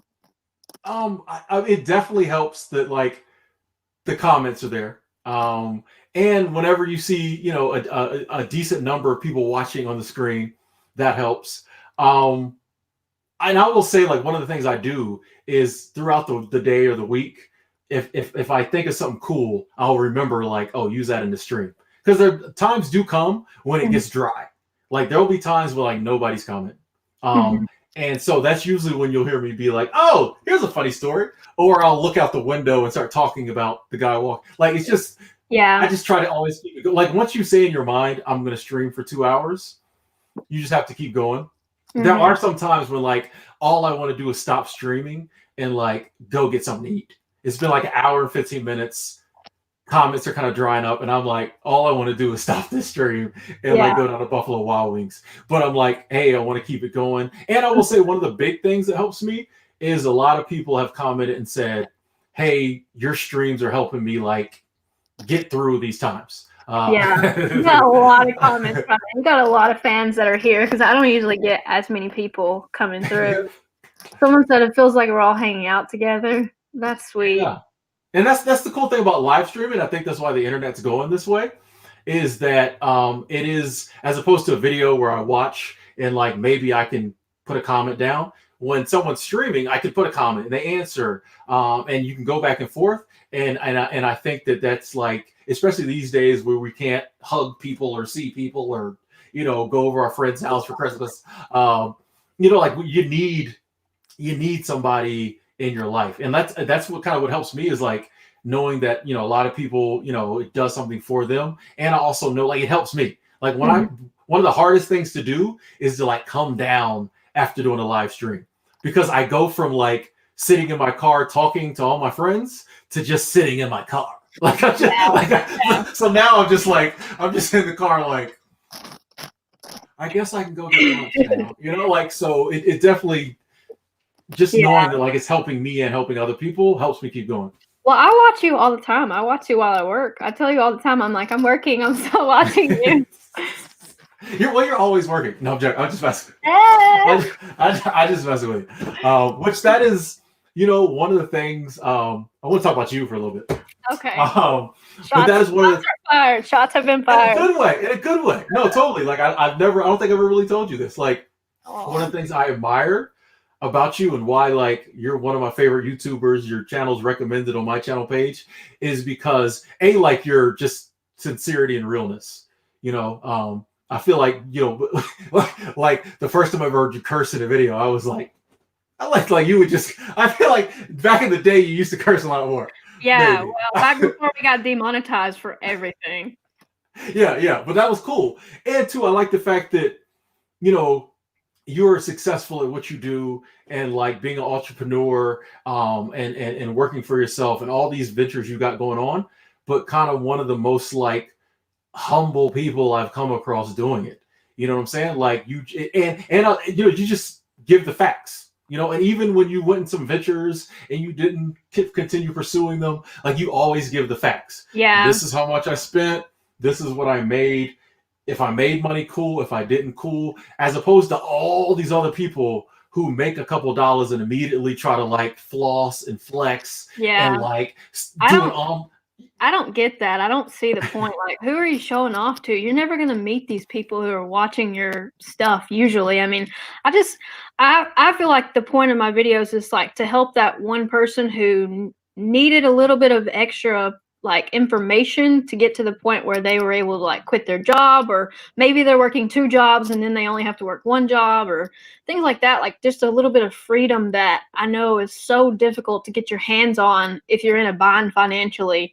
So that's kind of like one of the reasons why I just give the facts. I don't want to give a lot of like useless information because your time is like really valuable, right? Like I don't know, like the fact that someone could come onto my channel and like sit there and watch 10 minutes worth of video and then like not come away with anything, I would feel really sad.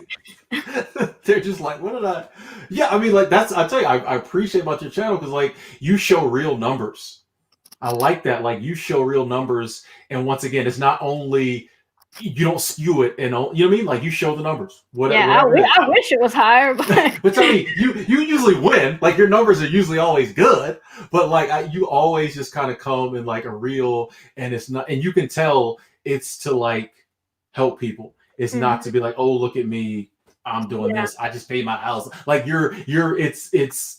it's real, and I always appreciated that because you do get like, and once you start to be able to identify the flexers and the fake people and the lies, you see it's like so many people. I've watched a couple of videos on YouTube and then I see it. I'm like, nope, he's lying, like making that up, flexing.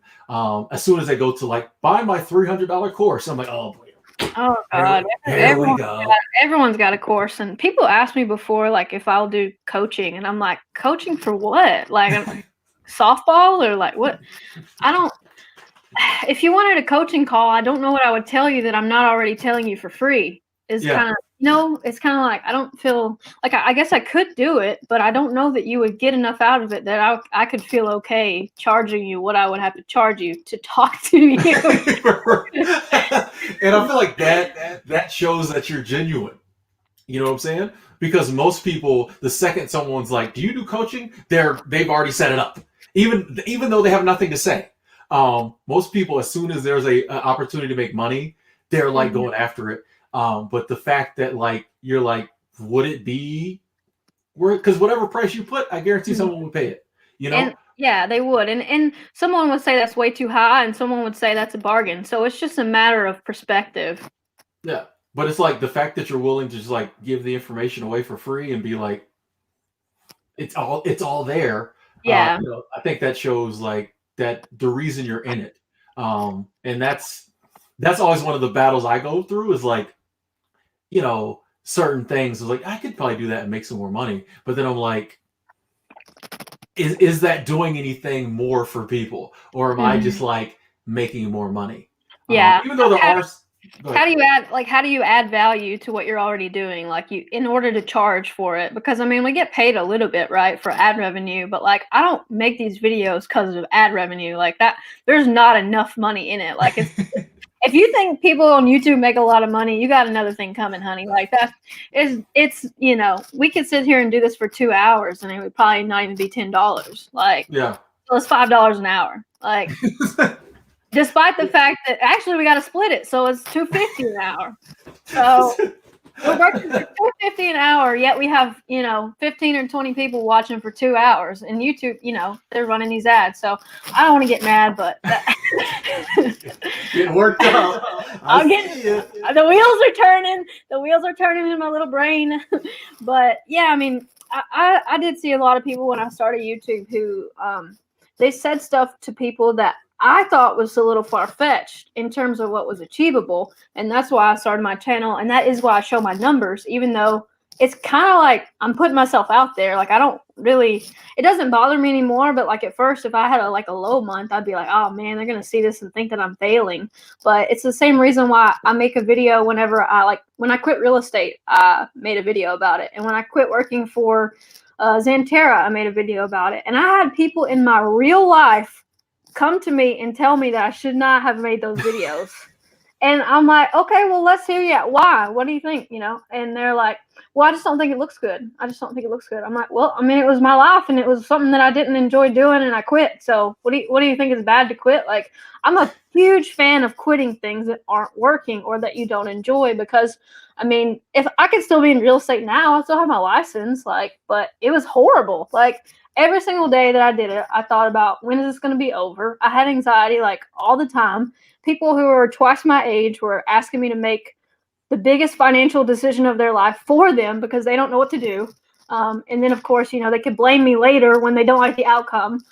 So, you know, it was just like, I feel like when you share things that aren't working, that's almost more valuable than sharing what is working at sometimes. I agree. I'm glad you shared that, because I wondered what was happening with you in real estate. I don't think I caught the video when you stopped, so I kind of wondered, like, what happened there. But that's cool. It's cool. Like, I did not realize it was that rough, you know?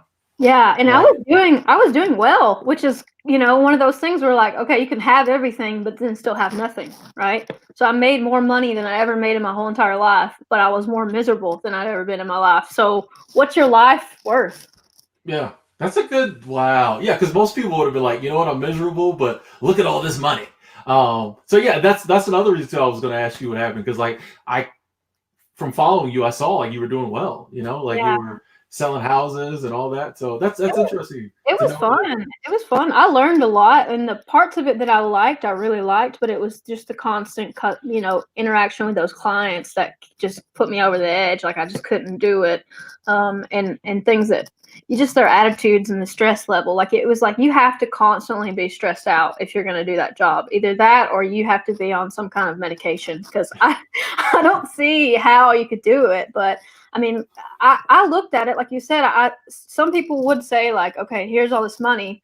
I looked at it like, I was like, okay, I'm doing this well in my first year, so probably by 3 years I'll have this much money. By 5 years, 10 years, okay.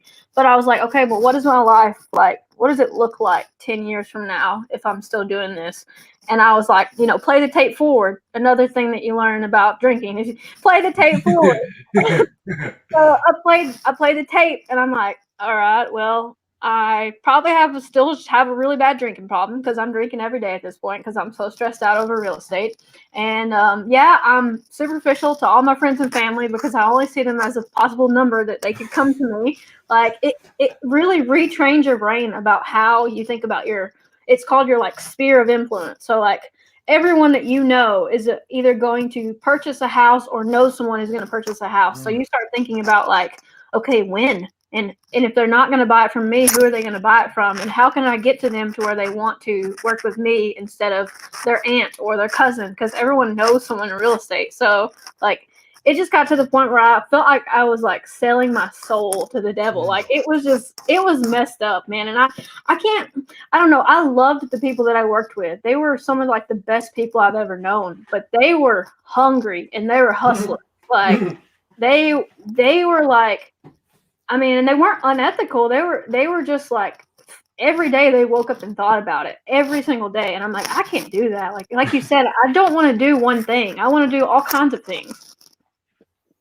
Yeah, that is yeah. I've noticed you keep a. I want to ask you a question because you do Okay. keep like a bunch of different side things going on with the way the world's going right now. Um, and for whatever predictions you have for next year, as someone who has a lot of hustles going on, someone who's trying to just jump into getting something else going on, to make some extra money after work, whatever. What would you recommend? Ooh. Is that putting you too far on the spot? No, no. I would say, there's a lot of ways we could go with this because there's the gig economy, right? So tons of apps that you can do things in exchange for your time. But if you have more money than time, you can do things for your money. So like with reselling, you could go to thrift stores and buy things and then resell them on eBay. So like if someone has 2 or 3 hours every single day and they have $50 or $100 to play with, I would say 100% I would tell them to go sell stuff on eBay. Like, don't even, like, Amazon is another beast. I feel like Amazon has such a learning curve that it's too hard for, like, Yeah. people will see all the obstacles and they'll quit. So like with eBay, it's just a lower barrier to entry and much cheaper products. So like I would definitely go the eBay route. Like if you wanted to make, like, say you need an extra $300 or $400 a month, I feel like anybody could start doing that on eBay. And I mean, I drove for Lyft and Uber for like probably a year. And the only reason that I don't do it anymore is just because my time is worth more on other things. So like you have to kind of see, where's my time going to be worth. But I would definitely say definitely do eBay. Like if you had to pick one, but if you didn't have to pick one, I would say just go Uber, Lyft, Instacart. Don't you do Instacart now? Yeah. That's So I'm all like Instacart, DoorDash, feel like those. But that's interesting about the reselling. And is it pretty? How steep is like the learning curve on that? Would you say? Like, I would say I gotta go get my charger. I'll be right back. I'm gonna think on that. My screen just went like darker. You know how your laptop gets a little bit let's dimmer? see. I'm like, oh no, we're in the danger zone. I'm gonna be right back. I'll let you think. I'm gonna think on that. Cool.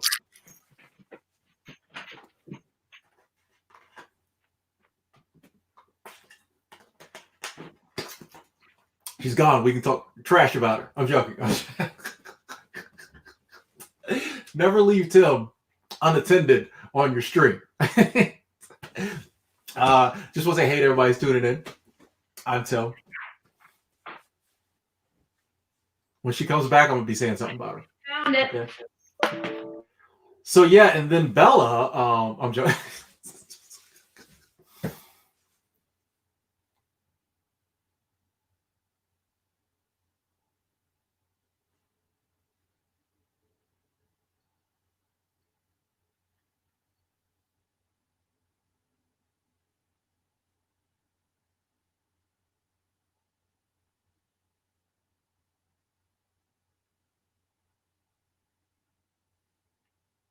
I think we're experiencing a little technical difficulty. I don't know if y'all can still see me.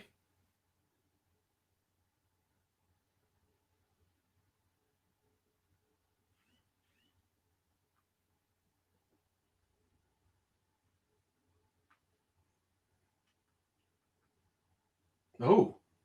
I'm hold on. I'm texting Bella right now.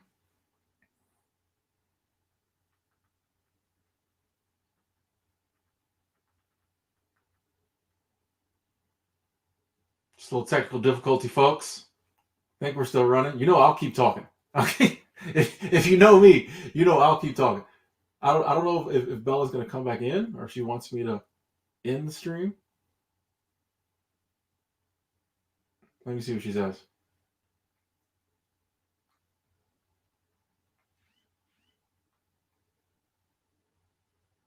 Oh, but she's coming back. Cool. She's coming back. All right. Just bear with me a few moments, folks. I can't see the chat. I can't see the numbers, but Bella's gonna come right back. Take you a little hydration break, maybe a little potty break. She's coming back. You see how life does you?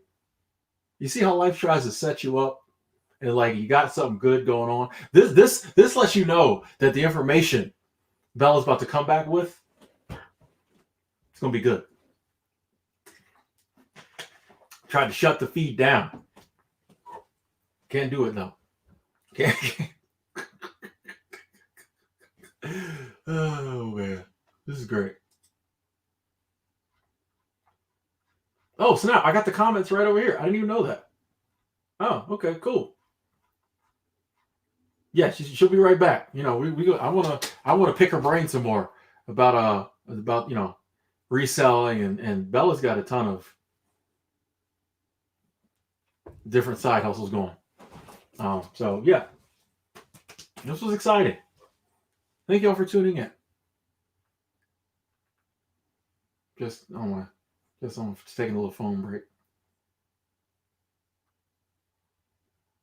Just just a couple moments.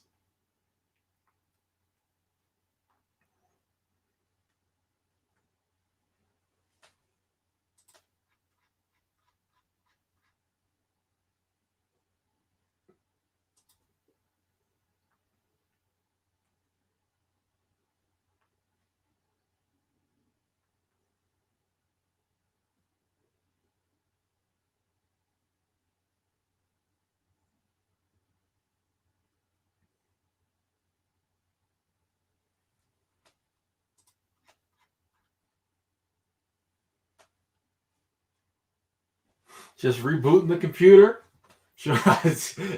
I stole her straight. See, it was me. It was me.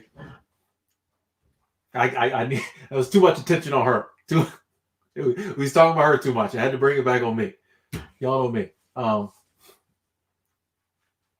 I forgot I was on my laptop. I'm so used to streaming from my phone. I was about to try to hit the button to show y'all it's snowing outside.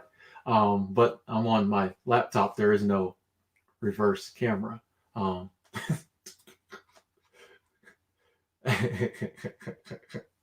Hijack successful.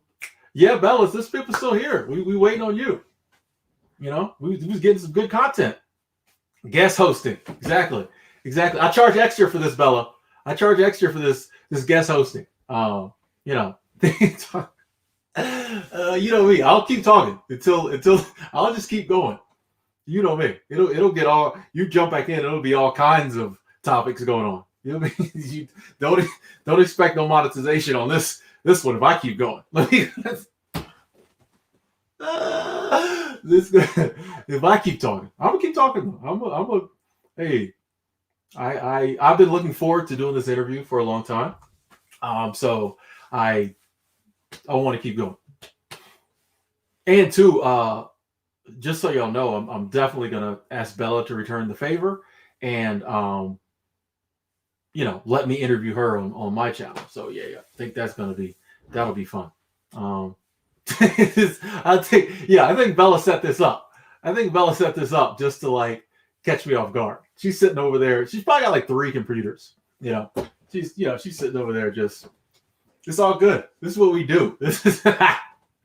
Oh man, this is fun. Yeah, I'll send you my Cash App. Bella, when this is over. How many minutes is this now? Okay. Yeah, but I really am curious to know about the reselling stuff. Because I dabble. Here we go. I'm back. Oh my God, you guys don't know the last 5 minutes I've been freaking out. Like, I was like, oh my God. It just, like, as soon as I told you the battery, I was like, Tim, the battery's about to die. It just, like, went off. And I was like, oh my God. In my head, I was like, is he still live? Or did the stream just, like, close? You're just like, I'm just gonna run Bella's YouTube channel. So thank you for that. No, I was waiting. I was hoping you came back, like, because it just froze you on the screen for a while. Like you were just like frozen. So I was like, oh, maybe when she plugged the plug in, like it glitched, and then it just went totally to me. And I was like, oh, okay, we can do this. But don't think you're gonna get out of answering those questions. So thank you everyone for still staying by me with my technical difficulties. I guess I've never streamed for this long. Like, ever. So we're setting records on my channel today. Oh my gosh! So the question that you asked me about eBay, can you ask it again? Because I had a heart attack and I had to I swear, like my whole entire life just goes like this. It worked out though. I actually found out that I could actually see the comments. I didn't know that this whole time. Oh really? Yeah, Yeah, it's over on the side. yeah. I try to put some of them up on the screen, but sometimes sometimes people just say the strangest things, and you know that. Like you have to mute people from your chat sometimes because they say like the weirdest stuff, and I'm like, this is a weird thing to be saying to the internet. So what's your eBay question? Oh, my eBay question. You said that like reselling, you think it'd be a good one for someone to jump into. What's like the learning curve on that? Like how hard is it to get started doing that? Would you say? Oh yeah. So eBay is less because you can go around in your house and get things to sell on eBay. This is a good tip for people who want to become a minimalist. Just sell all your stuff on eBay. You could sell a book on eBay or a DVD or a video game or a shirt. Like say you have an old, jacket that you're not going to wear this winter. You could put that on eBay. And so the only thing you have to worry about on eBay are the fees and the shipping. So the fees are about 13%. So that's with like PayPal or whatever payment method and eBay's fees. And then shipping is whatever shipping is. I try to sell things that I know will either fit into a flat rate box or mailer or will fit into something that can be under a pound, because if it's under a pound it goes first class, so it's like $5. So like if you're out buying things specifically to resell, you could just kind of think of it like that. Like if you buy a giant Carhartt jacket, you're going to have to put it in a box. It's not going to fit in one of those little mailers. So that's one of the learning curves. I think a lot of people maybe in their first 10 or 20 sales they might sell one thing that they lose money on because of shipping, but I mean you learn quickly. Like that's the best way to learn is by losing money. Cool. Yeah, I was saying like I want to do like reselling, but like that's what always gets me is like I'll be at the store and like it's so easy now with like like you can look the stuff up on eBay as you're buying, you know what I mean? But I'll get so excited and be like, ooh, I can buy it for $6 and sell it for $12, but I forget to factor in shipping, and then, so I end up like making like 20 cents or something, and I'm like, On Amazon, I look at it as like it's called the rule of thirds. So if you got it for 10, you need to be able to sell it for 30 in order to make profit. After shipping, fees, everything, that's kind of how I look at stuff now. Like ideally, I want to double my money on everything that I sell. So if I get it for 10, I want to be able to make my 10 back plus another 10. And that's just the way that I do it. You don't have to do it that way. There's people who do a lot of the people on YouTube that you see who said they did $500,000. They didn't make 100% return on investment. They might have made like a 20 or 25% return on investment. So that's why their numbers are so inflated, and that's why people flock to these people and they think like, oh yeah, I'm going to make this much money. But like that's why I like to talk about profit on my channel, because profit is the only thing that's going home with me and going in my pocket, right? So even after I get profit, I still have to pay taxes on it. So it's another 25-30% that you're going to have to let go of in order to give to the government, unless you can I'm really big on like learning tax write-offs, because like I feel like the more that you know, the more that you can save. So like I have 2 or 3 different books on just business taxes, which is very nerdy, but if it saves you a couple $1,000s, I think it's worth it to put in that time. But yeah, like you said, if you are starting out, the barrier to entry is low, but like a lot of the things that you're going to get hit with in the beginning, like not knowing what you're doing, they're all solvable problems. But it's like, are you willing to like go through that initial pain period of like dealing with that and learning? And do you like give up, or do you get back in the fight? So I think that people who are good at eBay and Amazon are just people who are just consistent, and they don't give up at one little thing. Like I think once a month I have something go wrong on either one of my accounts, like, and I'm like, it just becomes second nature to be like, okay, well, now we have to fix this. I feel like, when I was back in the day when I was dumpster diving and selling on eBay, every now and then like you'd have to refund somebody their money, like something like that would happen. Mhm. And it just was like, once I realized, like, at first I was like, oh God, then I was like, wait, Tim, you made all this money over here. You really care that you have to give somebody $20 back? Like, it's just Right. the cost of doing business. So Yeah. I mean, but that, once again too, I mean, this even happens with like Instacart.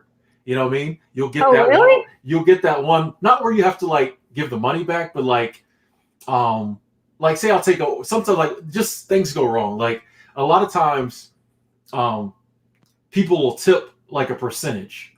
Mhm. So one of the things you always want to do at Instacart is make sure you find all their items and try to get them even more items so that you keep the same tip. So like if I'm taking a small order, $7 and a $2 tip, Mhm. if two of the items on there I have to refund, Oh, and your tip. that tip goes down. It's almost pointless. Like I'm only Mhm. taking this $9 order because it was right down there. So like I'll be Instacart and then like stuff will happen and I'm like, oh, my tip just disappeared, or like Yeah. and the customer can come in later and like change the tip. Oh, so they So can make it lower later? yeah. Oh They my have 20. gosh. They have 24 hours before the tip money becomes like yours. That's crazy. So So Uber and Lyft, they just make pretty much everybody tips immediately after they get out of the car. Very rarely is like someone going to tip the next day. But I have gotten a few that came in the next day, just probably because a person was going into the bar or something and forgot. But most of the people who tipped immediately. So that's kind of funny that they can go back and like I guess if they don't like the experience that they get when you give them their stuff, maybe then they would change yeah, it. there are most people, like, I think the only time I've ever had it happen to me was something like that, where like, and that's what I said, like, sometimes because I like to message the people, stay on top of stuff, and Mhm. sometimes you can tell that person's like confrontational. I'm like, hey, they don't have this item. It says that they do on the website. I'm like, I'm Oh in the God. store. I'll take a picture and show them. They're like, well, can you get this? I'm like, so sometimes and Yeah. like the only time I've had it happen was like we just didn't have a good communication. Mhm. However, I have heard it's this thing called tip baiting, where people will say it's like a $15, it's a 15 item order. Mhm. They'll put like a $25 tip on it because they know that it's going to get snapped up instantly and they'll get their stuff. Oh, And yeah. then they'll go back and drop it down to like $3. Oh, there's a So special place in hell for those people. That's mean. That's yeah, mean. but like my first day doing it, I was like, wait a second. Nah. So I never take Yeah. an order that's if the tip doesn't correlate, I'm not taking it. But I know Mhm. people who all the time they get tip baited because they'll be like, ooh, $25 tip. I'm Yeah. like, there's no way anybody's tipping you $25 when they was just getting chips and energy drinks from Smith's. Like, it's not Yeah. Well, happening. and just like anything in life, like if it sounds too good to be true, right? Then it probably is. That's what we try to tell. Like, no one's doing that. But yeah, it's just realizing like you're gonna have good days and bad days. Overall, Mhm. you're gonna make money probably with any of these gig jobs or any side hustle you do. So Mhm. like you were saying, like, go through the bad times and just keep going with it. Yeah. Do you do Instacart like every day, or how often do you do it? These days I have been, since I don't really have like a job right now. I'm trying to take this winter off because of Mhm. like COVID and all of that. I was Yeah. just like, I would much rather, as much as until I have to get a job, and I need some time to focus on my stuff to get it to where I want it to be. Mhm. So I have been, last week, like every day I went out on Instacart, but like the Instacart game in Bozeman has changed. It was wide open. I'd be on my phone, I'd see a good batch, I'd wait like 10 minutes, I'd accept Mhm. it, go do it. Now, if you don't take the batch like instantly, there's so many people doing it now, Wow. which speaks to our economy, I think. Mhm. But so yeah, like this week I haven't been doing it because I've just been chilling. But usually it's like, and that's what I like about it, is because I can do it every day, and like I can just kind of do it when I want to do it. Mhm. So And if you can do it for as long as you wanna do it too, right? Like, you can do it for 6 or 8 hours, like, and just Mhm. if you wanna just do all your work in one day and then not work the rest of the week, you could. You can. I think after 12 hours, it'll kick you off because this happened to me once. I went from like 8 to 8. But there were, I think it'll kick you off if there's a lot of other people around. It won't let you back in. But that day there was like nobody else Instacarting, so it kicked me out of the app for like 5 minutes, and then I could go back in. So yeah, you can go as long as you want, and there's no. Oh, go ahead. Oh, I was gonna say, what's like the most you've ever made in like a day? I think 100 and something. Yeah, just for going grocery shopping. Just for grocery shopping. I don't take like the big Costco orders either. So Costco orders will come in, they'll be 50, 60. I've seen like $80 orders. So like if you really trying to get in there and like cash out, you could make even more money than that. Like I know people who've made good money in a day. Because there's a bunch of clickbait YouTube videos about it. Yeah, I was gonna make more Instacart videos, but it's a hard keyword to like rank for because everybody makes videos about it, and they all have these clickbait stories. 500 a day. I got robbed. My car blew up. I'm like me with my little truth about how to really make $90 today on Instacart. Nobody cares. No. So. Yeah. Why do you not do the Costco ones? You just don't want to fool with it? I never shop at Costco, so Costco, it would be one of those things, like you said. All I really need to do is just do Costco for like 2 days, and I would know the store. But my problem with and if you love Costco, you know this. It's not set up logically like most supermarkets. No. And most in the Instacart app, most supermarkets or grocery stores, it tells you what aisle everything's on. Costco, it doesn't. It just says strawberries. I don't know. I don't know the strawberry. Like it tells you like what strawberries to get, but in Costco, there's no like most of the stuff does not tell you where to go. So if it says like, large olive oil, I got to go through the whole store in Costco. Whereas if I'm, at Smith's or, Albertsons or something, even if it doesn't tell me the aisle, I know it's going to be on like the spices or the bacon. I can kind of figure it out. Costco, I just be in there in circles. Right. So what are the people who are using Instacart? Like, are they doing this at stores that don't have pickup? Is that what's going on with this? Actually, no. Because like a lot of the stores I Instacart for, they have pickup because the people I see the most are the people who do the grocery pickups for the store.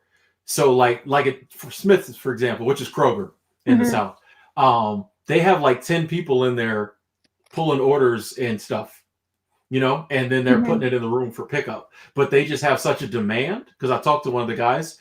He was like, we're so busy that like we can't handle all the pickup, so we have to use Instacart. And two, I think there's just some people who don't want to come out the house. Yeah, and so if you use Instacart, you get to go to the front of the line, basically. Like, you don't have to wait on all those pickup orders. Like, you have your own person going to pick for you, I guess. So thanks for explaining that. I always wondered, like, why don't they just do pickup? Like, that's me and my mom were talking about this because she didn't know what Instacart was, and I was, like, kind of explaining it. And she's like, you mean there's some people so lazy they won't even go to the grocery store? I was like, yes, ma'am, there are. There's people who won't even go to the grocery store anymore. Like, that is the world we living in. But and like the ones I love best are the truly lazy, like I call them the stoner like customers, because it literally will be 5 bags of potato chips, 2 beef jerkies, and like an ice cream. Oh my god! And it'll be like $10 tip, because they just want it like immediately. Yeah, this person probably like hasn't eaten a vegetable in like 3 years, like ever. Yeah. And you just like walk in there, everything's on the same like snack aisle. You're out of the store in 5 minutes and you just made like $15. Like I love like those people who it would just be so easy to just get in the car and buy it themselves, but like nope, they just when you give people convenience, they will use it. Yeah. And well, and I was kind of thinking like rich people would be the target market. Like you said, people who don't want to, I guess, do things for themselves. They want somebody else to go do it. Because like, what's the biggest flex you can have on poor people? Making them go shop for you, making them drive you, right? Like whenever I would drive for Uber, I'm like just driving along and they'd be like, so is this like your only job? And I'm like, why are you asking? What if it was like the way that they would say it? I'm like, oh my God, like this person gets off on another person doing something for them. So, like, I kind of feel like that was a target market of Instacart, like just either really lazy or really rich or both. I feel like that is it. Most of the houses I deliver to are, I'd say upper middle class. Mm-hmm. But they're usually getting, like their whole grocery order. Yeah. Or CVS is another one of my favorites. People, they want you to pick up the stuff they don't want to go in CVS and pick up themselves. You get a Oh, you get a okay. lot of enemas, you get a lot of lube, stuff like that. Why You don't they just get get it on Amazon? because you get it like immediately. Oh, You they need lube that day. Hey, it'd be like, so it is always like three things. Just be a couple. You just run in, get it. Oh So I my guess God. they don't want people to see them getting that type of stuff. So Yeah. it's usually a decent tip. So Yeah. but yeah, I do think most of the people are kind of they got money. It's just kind of like once I get home from the office, I really don't feel like going into Safeway. So I'll Mm-hmm. just get somebody. So it's a win-win. Yeah. I have a friend who lives in Nashville and she gets paid to walk people's dogs. And this is hilarious because you just talked about people with pets that you don't understand why you would pay for something that you have to like take care of. It does seem counterintuitive, but like she gets paid to walk dogs, and I'm like, who gets a dog that they don't plan on walking? Why don't you just get rid of the dog? Like you're setting up an expense for yourself to have to pay over and over again in order to like take care of something that you opted to have. That Like, obviously you don't have time for. yeah, it's so weird, but I thought that was cool. It's so many things are being born out of like the gig economy, just things that people don't want to do. I saw another one that was like, so if you go to IKEA, you can have someone put together your furniture. It's like I can't remember what it's called, but someone will probably know and can leave it in the comments. But like, I remember I bought something from IKEA one time, and I tried to put it together myself, and I'll never do that again. It was like it was a nightmare. Like I think I almost cried. Like I legit grown woman tears over a piece of furniture. Hey, so that's a good hustle, and that's why like I am. A lot of people talk down about the gig economy, but I actually really like it for the reasons that like it can solve problems like that easier. Because before IKEA would have to like hire somebody, and all they did was put together. Now with the Mhm. gig economy, you can set it up where like hey, every now and then that gig pops up in your phone. IKEA Mhm. furniture needs to be put together. Like I do like the fact that you don't always have to have someone on the payroll doing everything. You can just get someone to come in, do it, be out, pay them a flat fee. Everybody's happy. Because I think it just provides a lot of jobs that nobody would do before because no company was going to pay a person full time to do it. Mhm. Now, as a consumer, you can get done, and you only have to pay $15-20. Yeah, yeah. I think it's great. I think it empowers people to do things like to get a side hustle because it's so like it's like not really anything that you're giving up. You don't have to quit your regular job, right? You can just do this in addition to and whenever you want to. And like with I think Lyft and Uber, I might have spent $40 in order to get like my car checked out, but that was it. Like you can make that back on the first day that you drive. So there's not this big like startup cost of starting a regular business. You don't have to start your own taxi company. You just had to Yeah. go get your car checked out. So I think that's really cool. I like my favorite times Instacarting was when I did still have a full time job and I was doing it on my days off and after work because it felt like I was really hustling. You know what I mean? Yeah, I was just like, man, we don't take days. I would always tell myself this: we don't take days off. We work in 7 days. Like when I was like tired and wanted to stop, I'm like, Yeah. we don't take naps. We just Yeah. keep. But like and two, yeah, like I like the fact that yeah, if it's after work and I want to do one order on Instacart or Mhm. if you're doing DoorDash or whatever you're doing, you can just do one order and go home. There's Yeah. no obligation, and that adds up at the end of the week when Yeah. your money comes. You got an extra $100. Like Exactly. Yeah, I told some people, like I just figured out $30 a day for 30 days is $900. So like, just do one or two things a day that make you an extra $30 a day, and then you have $900 more. Like, that's probably doubling what some people make a month. Like, if you were willing to do that, like, I don't know, like, part of me feels like, okay, it is really tough to become successful in America, but then another part of me is like, these people just aren't hungry enough. Like, but then I'm like, am I just being told that by like people who want me to work for them? I don't know. It's a interesting dilemma. Paris just said, folks that can't or don't drive, epilepsy, elders. Sometimes during a migraine, I'll fantasize about using it for ice cream.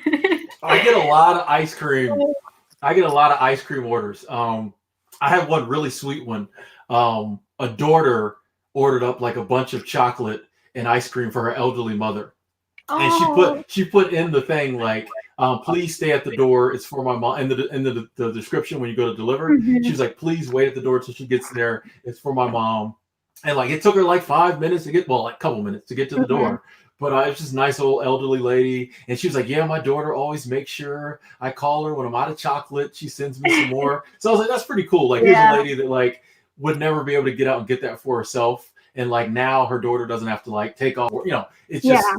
Or people who live in another state than their parents, you know, like their elderly parents, because you could still order whatever you want to order. I've had people order rides for other people before on my like Uber and Lyft, which you're not really supposed to do that. But I'm like, you haven't, like, for instance, like if my grandmother needed an Uber, she's not going to be able to do it. Like, I'm going to have to do it for her. So I can definitely see that side of things. And I think I had actually take a blind lady to Walmart once, and I was like, Paris just reminded me of that because she said people who don't drive, and this lady, she could go to Walmart with her like 8-year-old son and pick out everything. Like, he kind of helped her, but like you can tell she's just used, you know, she's just used to it. And so I had to take her, and that was the first time that I ever like had the wake up call of like, some people can't drive, like for various reasons, you know, and that and just like all these things that you don't think about because you haven't been living life from that perspective. And then you suddenly get it and you're like, oh yeah, well, that makes total sense. Like, who am I to say that, you know, this is a stupid service? Like, I'm not aware of all the reasons why someone might be using it. I know, like, as a traveler, like Uber changed the game, you know? And like, I was a little late discovering Uber. So like the first couple times I went to new places, I was like taking a cab to the airport or the hotel, which is ludicrous. Like, well, like, you didn't know. You didn't know. Yeah, I didn't know. Like, and I still remember. Quick story. I still remember the first time I downloaded Uber. I was at the Orlando, Florida Greyhound station, and I walked over to the one cab at the cab stand, and he would not take me. I'm like, hey, I need to go to, my hotel was right down the road. I was like, hey, I need to go to the Crown Plaza, whatever. And he was like, ask the other, there was another cab like way down the street. He's like, go ask him.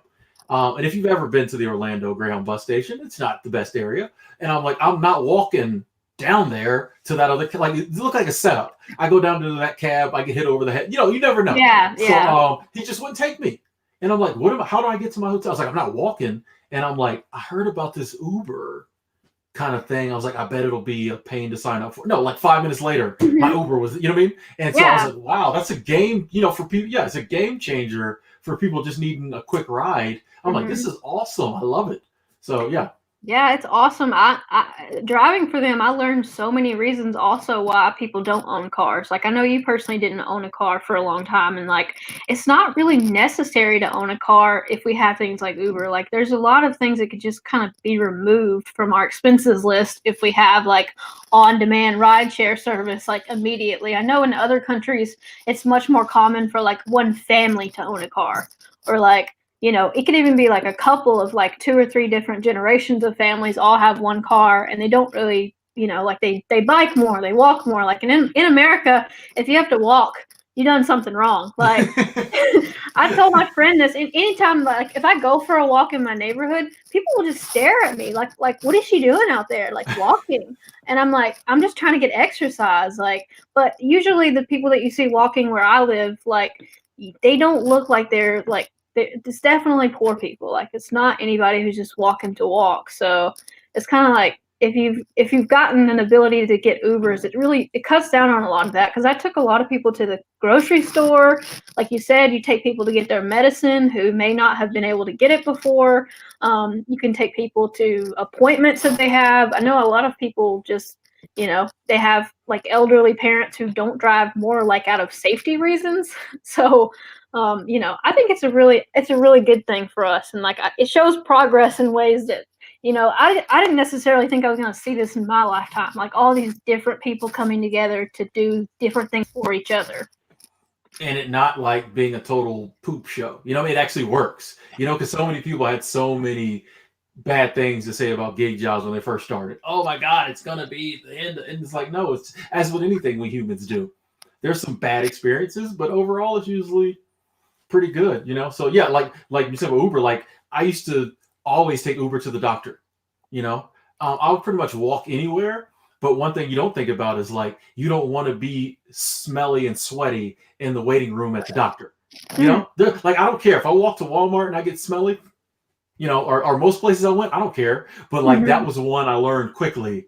And it's even weird just walking up to the doctor's office. You know what I mean? Like they're looking out the window, like, what is it? So like, yeah, help me to get to the doctor and the dentist and feel comfortable and not be in there just like, so it's, I love the gig economy. And I do think that, and I know they're already passing laws to try to make it better. I do think eventually we will get to the point. And actually, I think, I forget the name of the program, but I know they already starting to have places where you can get health insurance and other things like that if you're a gig worker. So I think eventually that will all work itself out. And I think you'll be able to gig full time and still be insured and just like any other job.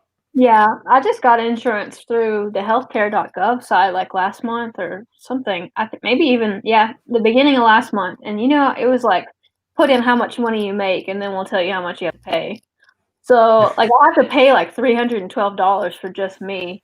But that's one issue that like when I was first telling my mom I wanted to run a business, she's like, you're not going to have any insurance. And I'm like, well, problem solved. Like you can get insurance. It's just not talked about. So we have so much in our like society that like they're just like, just because it's not talked about doesn't mean it's not out there. You just have to go find it. So like, don't let those reasons like be the reason that you don't do something that you want to do. Like I know a lot of people who don't run a business because they don't want to pay taxes. I'm like, you pay taxes at your job. That's the stupidest thing I've ever heard.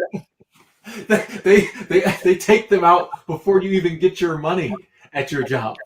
You don't have a choice. You can't even make up fake expenses. Not that I would ever do that, but you can't. I don't know the logic involved, and people who say they don't want to make more money because they'll go into a higher tax bracket, like that's not how that works. Like if you make 60,000 and then you make 70, you're not taxed 15% on your 70. You would only be taxed like the extra on the extra 10 or whatever you made. Like people think that it's like the amount of misinformation out there is crazy. But then I think, okay, well maybe that we don't learn this in school because they don't want us to know. I totally agree with that. Like and I like the one you just said about, well, I don't want to, start my business and be making all this money because then blah blah. I'm like, you've jumped like 8 steps. Like I love how people their reasons for not doing something is like way in the future. Like 8 years down the line. Like I don't know, but I do think it is by design. Because the health insurance one is a big one. So many people like, yeah, I like, and this is even one for like, I talk to people who hate their job, not don't like it some days, hate their job, like hate their job.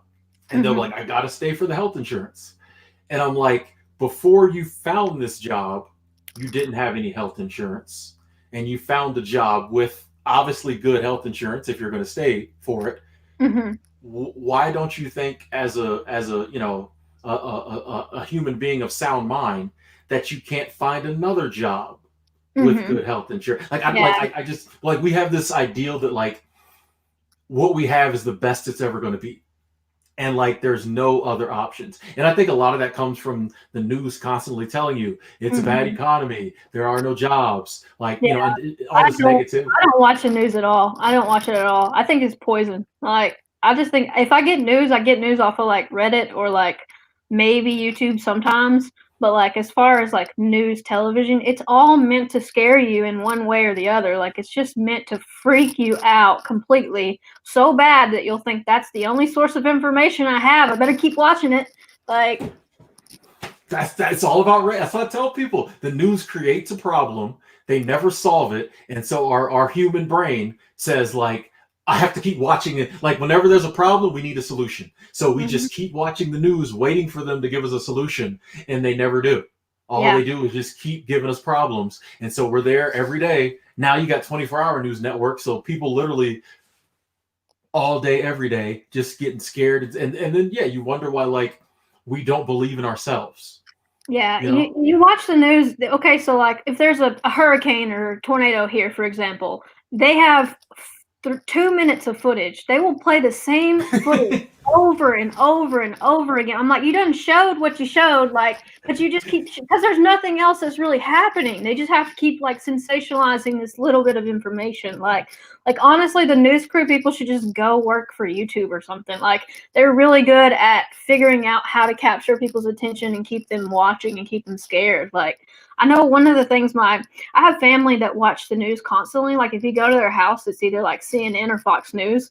And, they can tell you everything that they think is going on in the world, but it's only what the news told them. It's not anything that they've discovered on their own. They didn't read any like actually good sources or non-biased sources or like articles that were actually written by journalists. They just watch the news. Like they don't have any like free thought. And I think that's really dangerous when you get all your information from like one place.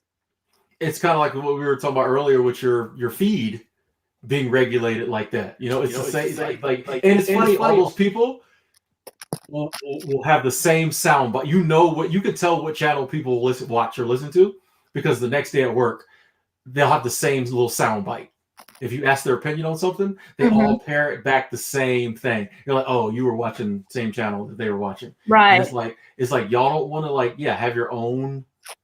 It is scary because these people genuinely believe this stuff they're hearing, and you're just like, no, I don't know. Yeah, I had okay, this is really weird, but I had a 7th grade history teacher, and he told me, take everything I say with a grain of salt. He said this on the first day of class to seventh graders.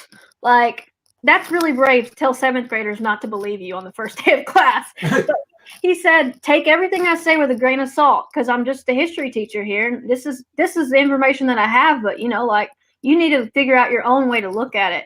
And my little brain was blown. I was like, this is probably the most honest thing I've ever heard a teacher say. Like, to interpret the information as best you can, but do not take everything as fact. So that's what I try to do, as best I can, I guess, without turning into a crazy conspiracy theorist. Which these days is hard not to turn into a conspiracy theorist, because just like the crazy information they throw at us, it's just like these days, a lot of times I find myself realizing that something's wrong, but I don't really know what. I'm like, something about what they're telling us isn't right. It feels off. I don't exactly know what. So I'm forced to kind of just pull theories out of my rear end. I'm just like, and I'm like, if y'all would just tell me the truth, I'd be okay. Yeah. I don't know. Or if the truth wasn't spun so much, because everything has a spin in the news. Like this guy said we were preaching today. He also says, I don't know if it's a guy or a girl. This topic resonates with me. I think that's when we were talking about the news and information. So a lot of your subscribers, they have a certain mindset. I feel like they have a mindset of question everything, right? Like I always love with watching the comments on your live streams, because I'm like, yes, these are people who are really thinking about it. Not to sound super crazy, but I'm like, these are people who think outside the margins of what we're typically told. It's so rare now. If you question something that is supposed to be a fact now, they will literally throw you under a bus. You can't say anything anymore without getting canceled. Cancel culture, you couldn't pay me to be a celebrity right now. Nope, you could not pay me to be famous right now, because you can't say nothing. No, you have to walk the line. they will take something you did like 15 years ago that was socially acceptable 15 years ago and then bring it up today, which I just feel like is just kind of crazy. Like, obviously, I want to be held accountable for my actions, but like if the actions were anybody else doing it who wasn't famous, like they wouldn't be brought up today. Yeah, if everybody was thinking that way or talking like that 15 years ago, why is it just me being held at the chopping? You mean like, yeah, I hate when they Yeah, do it with celebrities. That yeah. annoys me. Because it's like, especially if it's a good person. Mhm. Some celebrities you can tell a genuinely cool person, and then Yeah. they dig up, they get a little too big, or they challenge the wrong person, and then Mhm. suddenly it comes out the woodwork that 20 years ago when they weren't even famous, they did a video or a recording and they said something. Mhm. Well, and it's just like, why do we fall for it every time, people? Like, Yeah. I don't know. There's a lot of stuff. Sometimes I worry about some of the stuff I say on YouTube, but then I'm like, you know what? In the grand scheme of things, like, when is it really even going to matter? Like, are these people who are criticizing me going to be able to take anything away from me? Probably not. Like, I don't have fame and I'm not rich, so And like, you work for yourself, so like they yeah, can't come at you on that level. And that's yeah. what's crazy is like, that's something I find scary, is that what you say on the internet from the privacy of your own home or car or whatever, Mhm. they can bring it up years later and like fire you from your job. Oh, this is a great comment. Someone said because there's a digital trail now, people can bring stuff up in a few seconds. That's very true. You can literally just go on someone's feed from 10 years ago and find something that they said that was kind of stupid. And I like a lot of teenagers are doing this kind of stuff. They're not getting into college because of something they wrote when they were 13. That's and it leaves like people who don't like you. There are people who just sit on the internet and look for stuff in people's past. So if someone doesn't like you, yeah, they can just wait and find something, and then when you try Mhm. to go do something, just forward it to the hiring agent or the admissions agent or whatever. Mhm. And I just don't like. When are we going to grow up as humans and just be like, that's not acceptable, that's Yeah. dumb, they were Yeah. 13, move on. But I do think that it will eventually, as with everything does, reach a tipping point and people will get tired of it. That's The day true. will, That's yeah, true. people will just get tired because everyone will be getting canceled, and people are gonna be like, you know what? But then it'll swing back the other way, and nobody will ever get canceled, even the people who should Yeah. be. But like it's just getting out of hand. Like, yeah, I don't know. You couldn't pay me to be a celebrity. No, no. No, and even not celebrities. My mom works for the government. She has to be, pretty careful about what she says on, like, if we post something, it has to be like within the binds of what she would be okay with anybody seeing. And I feel like that's Mhm. where we're headed now. Like, if you post or say anything on your phone, you need to be okay with like it being on the front page of the newspaper or being like that's something that I think another one of my mentors said, like, don't post anything that you wouldn't be comfortable with being in the front page of the paper, because this you are posting it for everybody. Just because everybody doesn't see it doesn't mean everybody can't see it. Like, Mm. okay, so if we make this video and only a couple hundred people see it, and then one of us gets super famous, you better believe there's going to be somebody combing through every word, every detail, every thing that we talked about, and then analyzing it. Like, just, so if we had that microscope on us, like, every single person, I feel like, has things in their life that maybe they weren't super proud of. Like, I've certainly done things and I'm like, wish I didn't do that. Part of the reason I stopped drinking, because I kept having those moments. Like, God, that was a bad idea too. That's what I'm saying. Like, yeah, we all got past, and it's and even like non-online stuff, it's so easy for them to bring it online now. And share it with you do something that wasn't even, you weren't even sharing it or posting on the internet. All they got to do was find somebody to talk about it and put them on the internet. You know what I mean? Like, they can make something up these days, put it on the internet, and people believe it. Well, I saw it on front page of whatever website. It must be true. It's just, I don't know. That's why, like, Yeah, we're having protests in our downtown area over a statue, like I guess it's like a Confederate statue, and each side either for or against the statue, has been recording each other and just posting constantly. And I'm like, y'all see each other down there, but they just keep recording each other. And I'm like, this is not good. Like, nothing good is coming of this. Like, because then in the comments, the other side will like identify the person, they'll dox the person in their real life. Like, and it's really scary. Like, it's almost like, have you watched Black Mirror? Mm-hmm. It's like that. Like, it's like we are living in a time that is just like really just kind of strange for overall like human interactions. Like, to think of like they'll go down there and protest against each other and not say anything, but then go on the internet to the person that they were literally 6 feet apart from, and then call them all kind of names. I'm like, to me, you need to say it to their face or don't say it at all. Like, maybe that's old school. I don't know. People ain't that brave. People like dude. Like, you would not catch me at a protest. If Tim was ever to go to a protest, you would not know it was me. I promise you. I watched a video about the protesters in Hong Kong, and they have to be like super careful.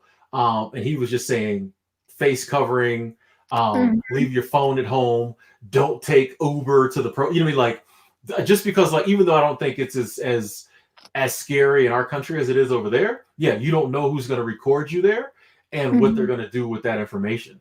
You know what I mean? That can come back to haunt you for a job 10 years down the line. Oh, we saw you at this, because like even protests now that are acceptable, who's to say 5 years down the road that won't be an organization or a topic that's wrong. So 5 years from now they're like, oh, you were at a so-and-so protest. Well, that's illegal now, and you can't have this. So I'm like, I do think it is cool that we are, on some level, people are voicing their opinions in the street. But I'm like, I don't think, some people see the possible ramifications of being out in the street, because everybody is. I mean, I used to, before it started getting to me and I had to stop, I would watch the live streams of all the protests. There's the people, that's all they, that stresses me out, man. Every time I watched it, somebody got like hurt or worse, so I had to stop. Like, it was, but there's people, all they do is go around and live stream. Someone's got you on camera. So yeah, it is a weird time for that. Yeah. And not to harp on negativity, because there's a lot of good things that come out of having a voice online or having like a platform like you and I have. Like, it's a small part of the world that like we kind of get to say our piece, like, I feel better. Like, even if I'm only shouting into the void, like, I do feel better afterwards. Like, if I make a video and I feel like I got something off of my chest, and I feel like maybe like 5 or 10 people really heard it and really understood it, I just feel like so much better afterward. And I feel like that's one good thing about the internet, that people, I guess, can find their tribe.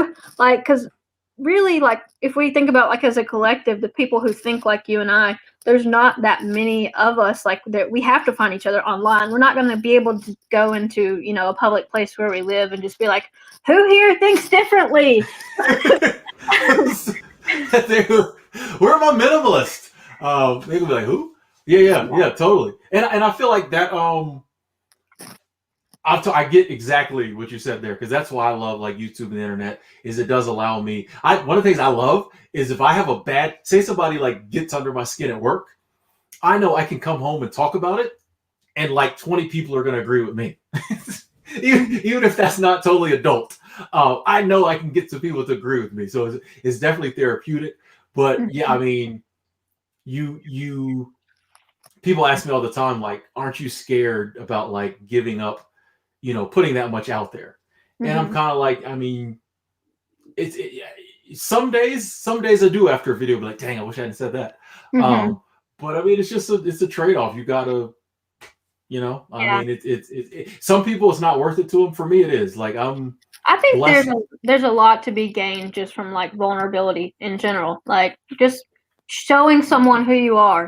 You don't have to show all of you. There's parts of myself, like, obviously I'm not going to share on the internet for everyone, but like, showing a little bit of yourself is like the most human thing you could do at this point. Like, when we're all living in a world where we're trying to be the best and the fakest and the prettiest and the skinniest and the richest, or being a little bit human is probably one of the coolest things you could possibly do right now. And I feel like that definitely resonates with people. Like, when someone comes across, and you're being real and genuine, in a world full of like fake people who are like, well, who's this? Let me tune in. Yeah, because it's in a world where like there's more people showcasing themselves than ever. Mm-hmm. It's sad that there's a bigger majority of fakers out there than ever. You Yeah. know, like But I do it too, I'm not gonna post the crappy parts of my day on Instagram. Like, but it's a lot to be said for only seeing the best parts of other people too, though. Like you start to compare yourself and you're like, oh, they're traveling, they're doing all this, and they have more money than me, or they're in better shape than me, or look, they got married, or they're having a baby. Like that, we didn't really have to think about all that before social media. We just, you might have had a couple people in your real life that you were like, oh, so and so's getting married, but it was more like people you actually knew. Now you're seeing everything. people you don't even know, you're like judging yourself. It's like anyone who kind of like remotely reminds yourself of you. Like it was weird. I forget where I heard this, but someone was like, if the Queen of England buys a new castle, you don't care because you don't identify with her. But if your neighbor buys a new car, it's a Oh, problem. So like, because you yeah. identify. So now it's like on the internet, anyone you can identify on some level with, they're the same age as me, same color as me, say anything, Hmm. you know, lives in this. Like, yeah, you start judging yourself on it. Like, Yeah. Why does he have that? Why does he have, But it's I not. do It's, I do it constantly. I'll see someone and I'm like, they're the same age as me, they're in better shape, or they got like just anything that they have you don't have, and I'm like, that's so messed up. Like we would not be doing this if it weren't for social media. We would just basically only know like a small circle of people. I read this book called Tribe. I think it's Sebastian Younger, but he basically says like the reason that people aren't as happy now is because we don't have a tribe. We just are for ourselves. And so we used to be more of like a collective society where we all had a place, and like if you weren't serving your purpose, like you got booted out of the tribe. But now we're all in our own little individual tribes, so we don't have like that greater sense of purpose. And that's kind of one of the reasons I volunteer, like aside from being like incredibly lonely. Like I mean, I volunteer because I feel like if I'm in a position to volunteer, then I should. Like there's no reason not to.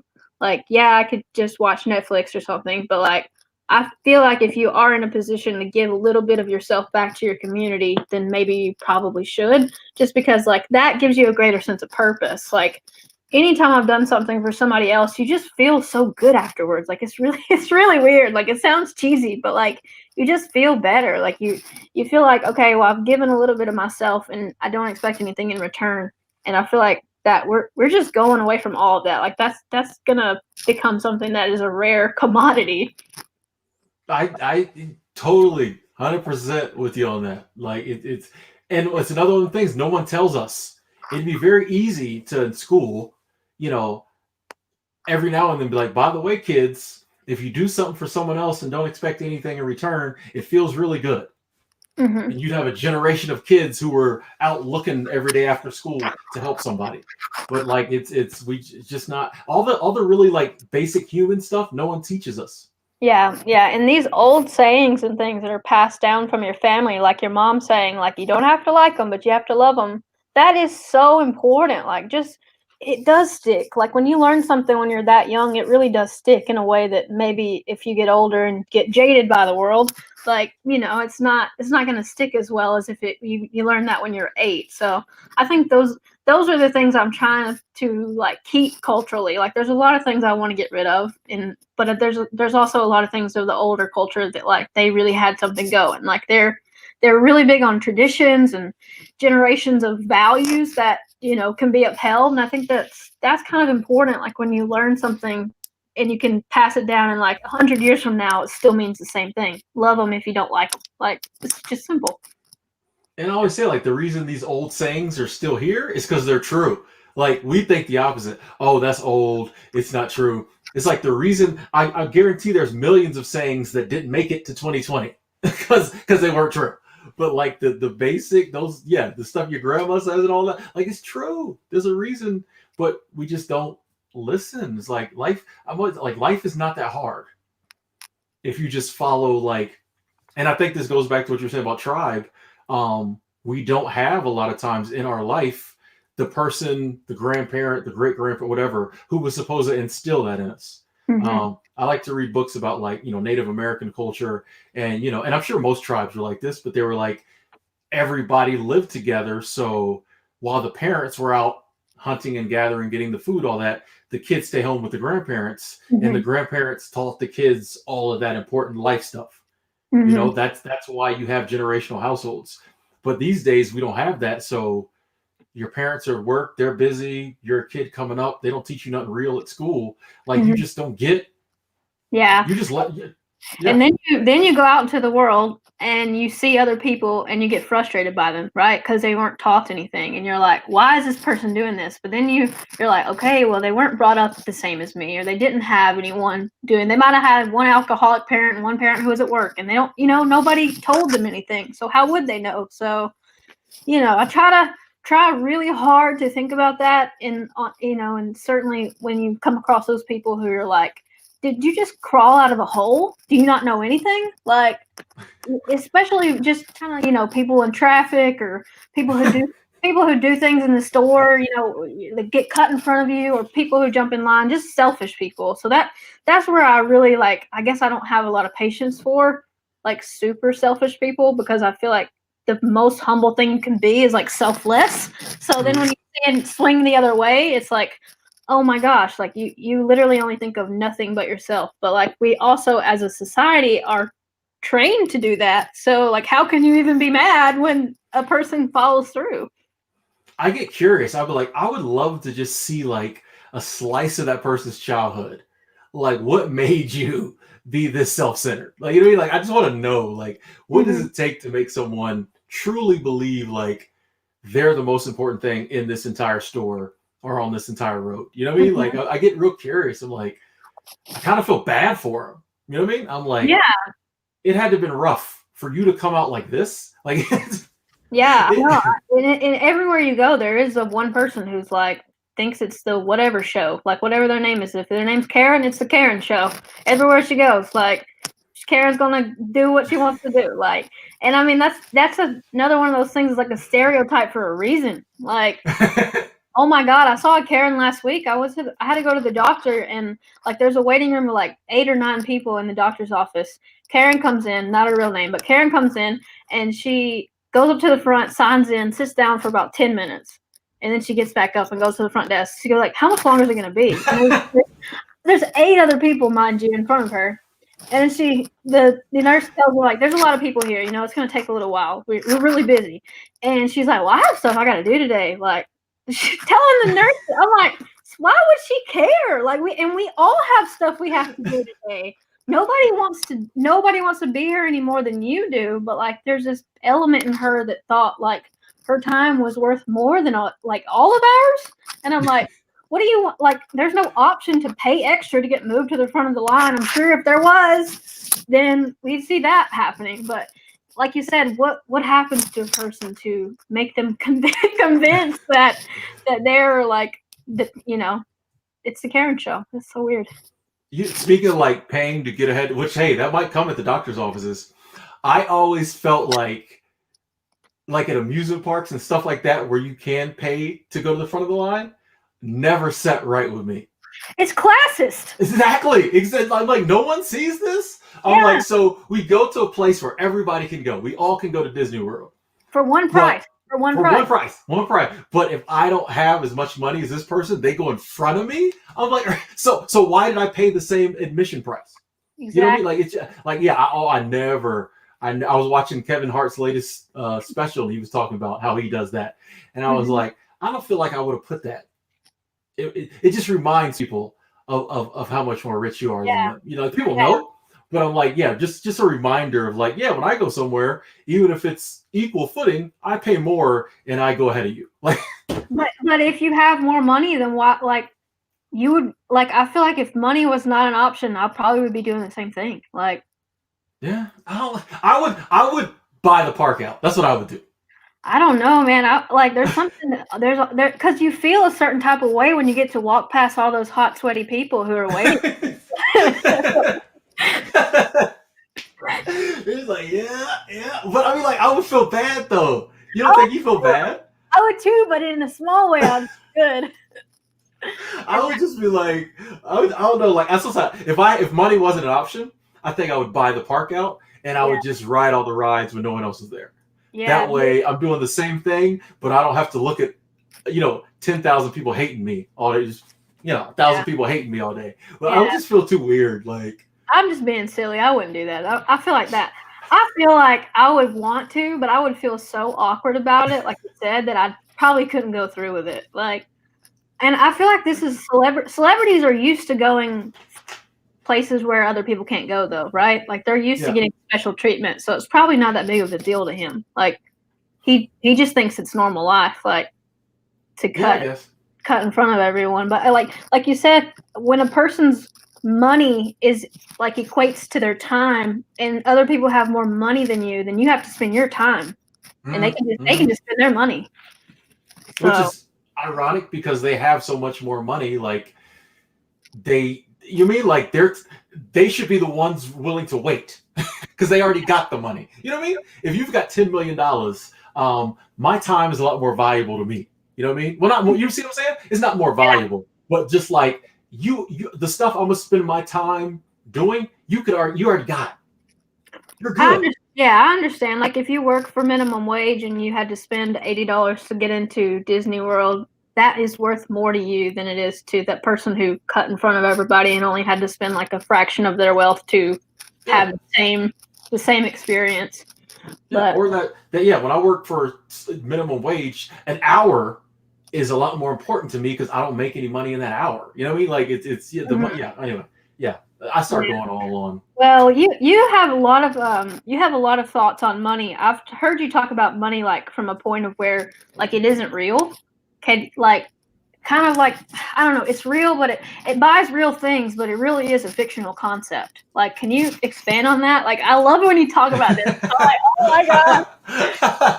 Yeah, I mean, I like to take it back all the way to like the beginning. Like there was no money in the beginning. Like we just kind of like like bartered. Yeah, we traded or bartered. But then as we got more technologically advanced, like sometimes it's hard to strictly barter. Like if you sell cows and I sell chickens, I got to give you 20 chickens to get a cow. You may not want 20 chickens. You just want one chicken. You know what I mean?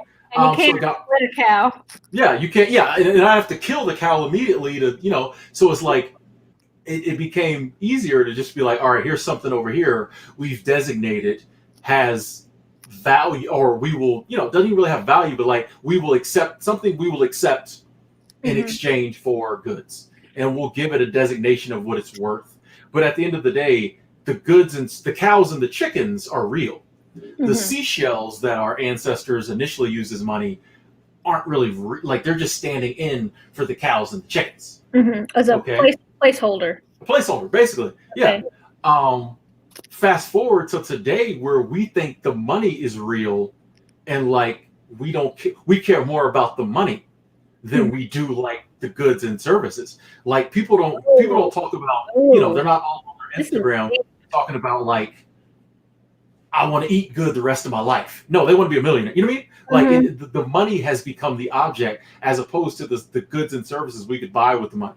Yeah, that's bizarre. Like I want to eat healthy. I want to eat healthy farm fresh food for the rest of my life and have a roof over my head. Like that is not what people are going for now. They're going to be millionaires. Like, and it's just like you realize once you get the $1 million, if you ever get it, all you can do with it is buy real goods and services. So why not focus on getting the goods and services you need to be comfortable and live the life you want to live instead of focusing on like this dollar amount? Like why did we, like, and no shade if that's how people motivate themselves. But I'm like, if you're like, I want to make $10 million. Yeah. Why?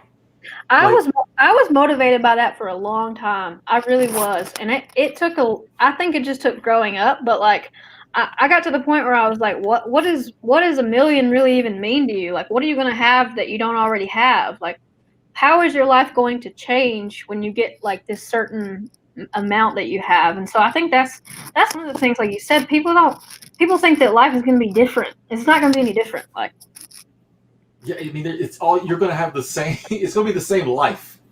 You would just have, and like, there's a study that I wish I really knew the numbers, but there's a certain, I think it might have been 70 grand.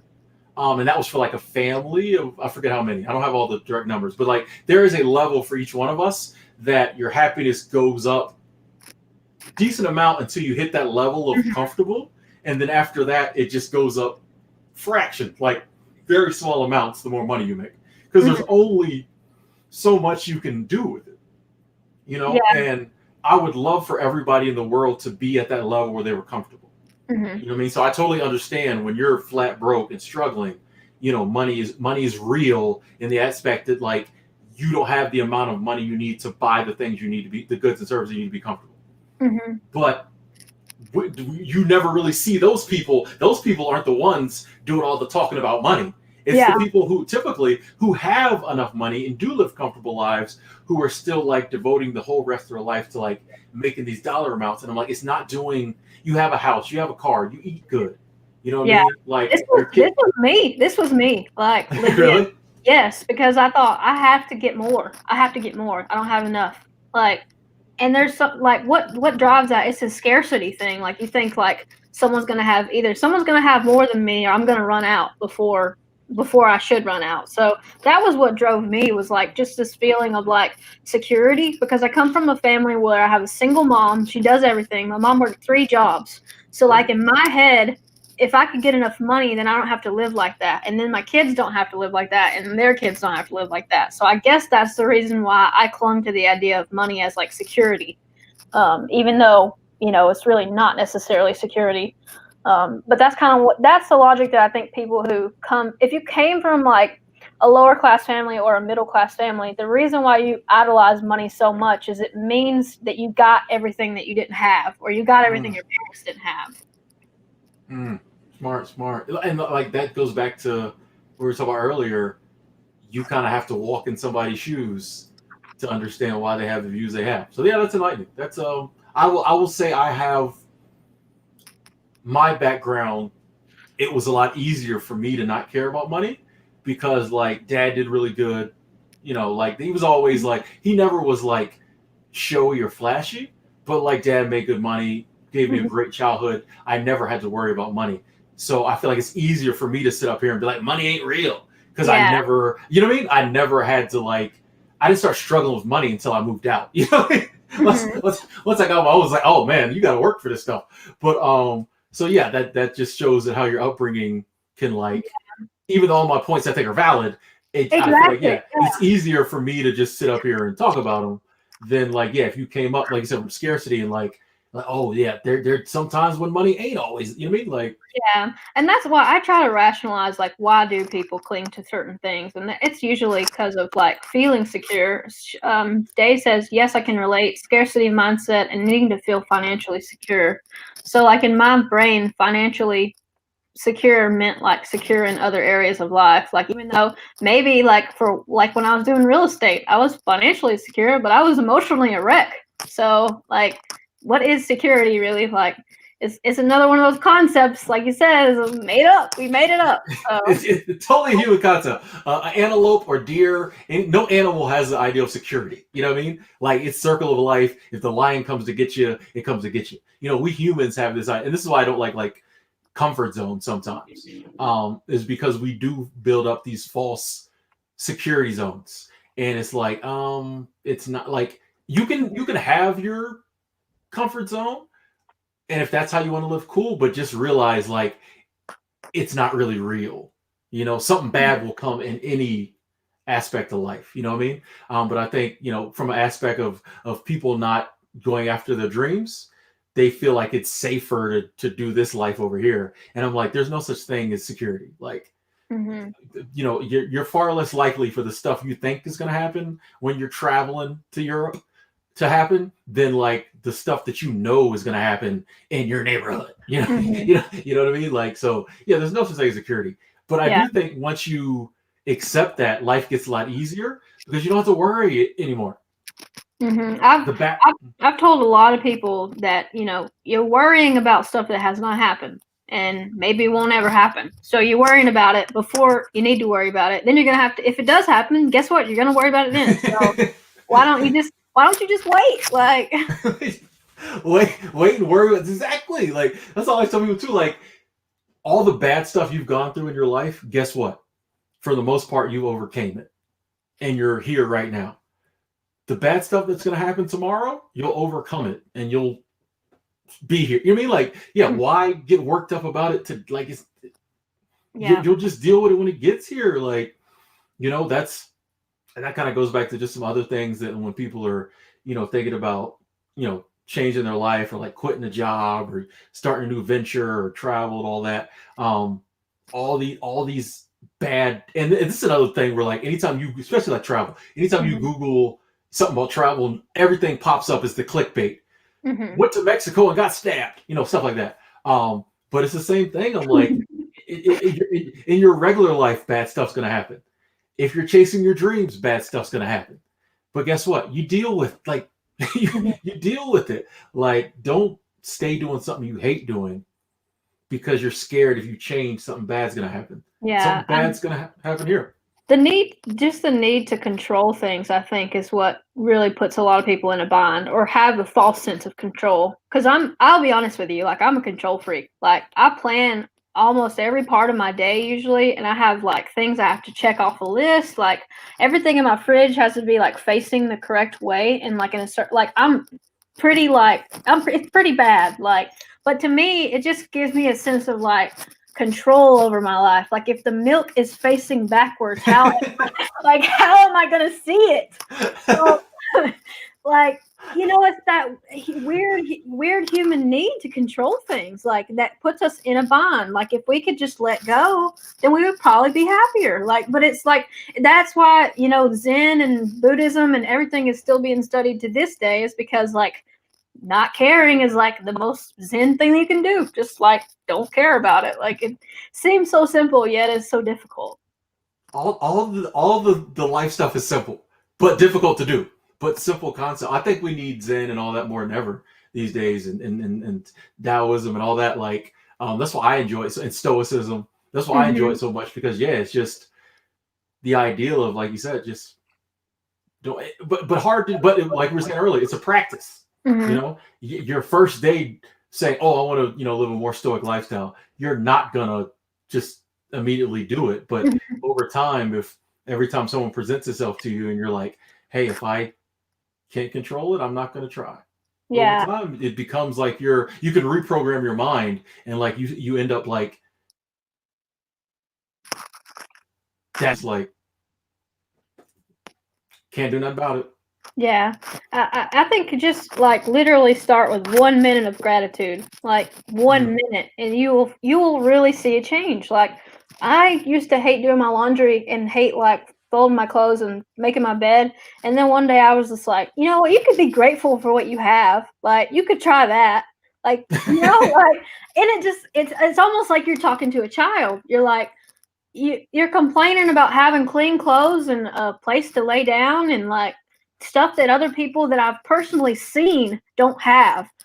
It's like maybe I'll just turn that off and try to focus on try to focus on the positive, which we can get so wrapped up in negativity. Like it's easier to be negative. It's so much easier. Like if you've been around negative people, like that is their default setting. They do not ever look at things on a positive side. Like I have family members like that, and you can't stand to be around them. Like they're just so unpleasant. I'm like, is everything bad to you? Like, they can win $100,000 and they'd be like, I still gotta pay taxes on it. Like, exactly. You give them something, there's a problem. I'm like, I almost like had to want to yell that at somebody the other day. Is like, is everything negative?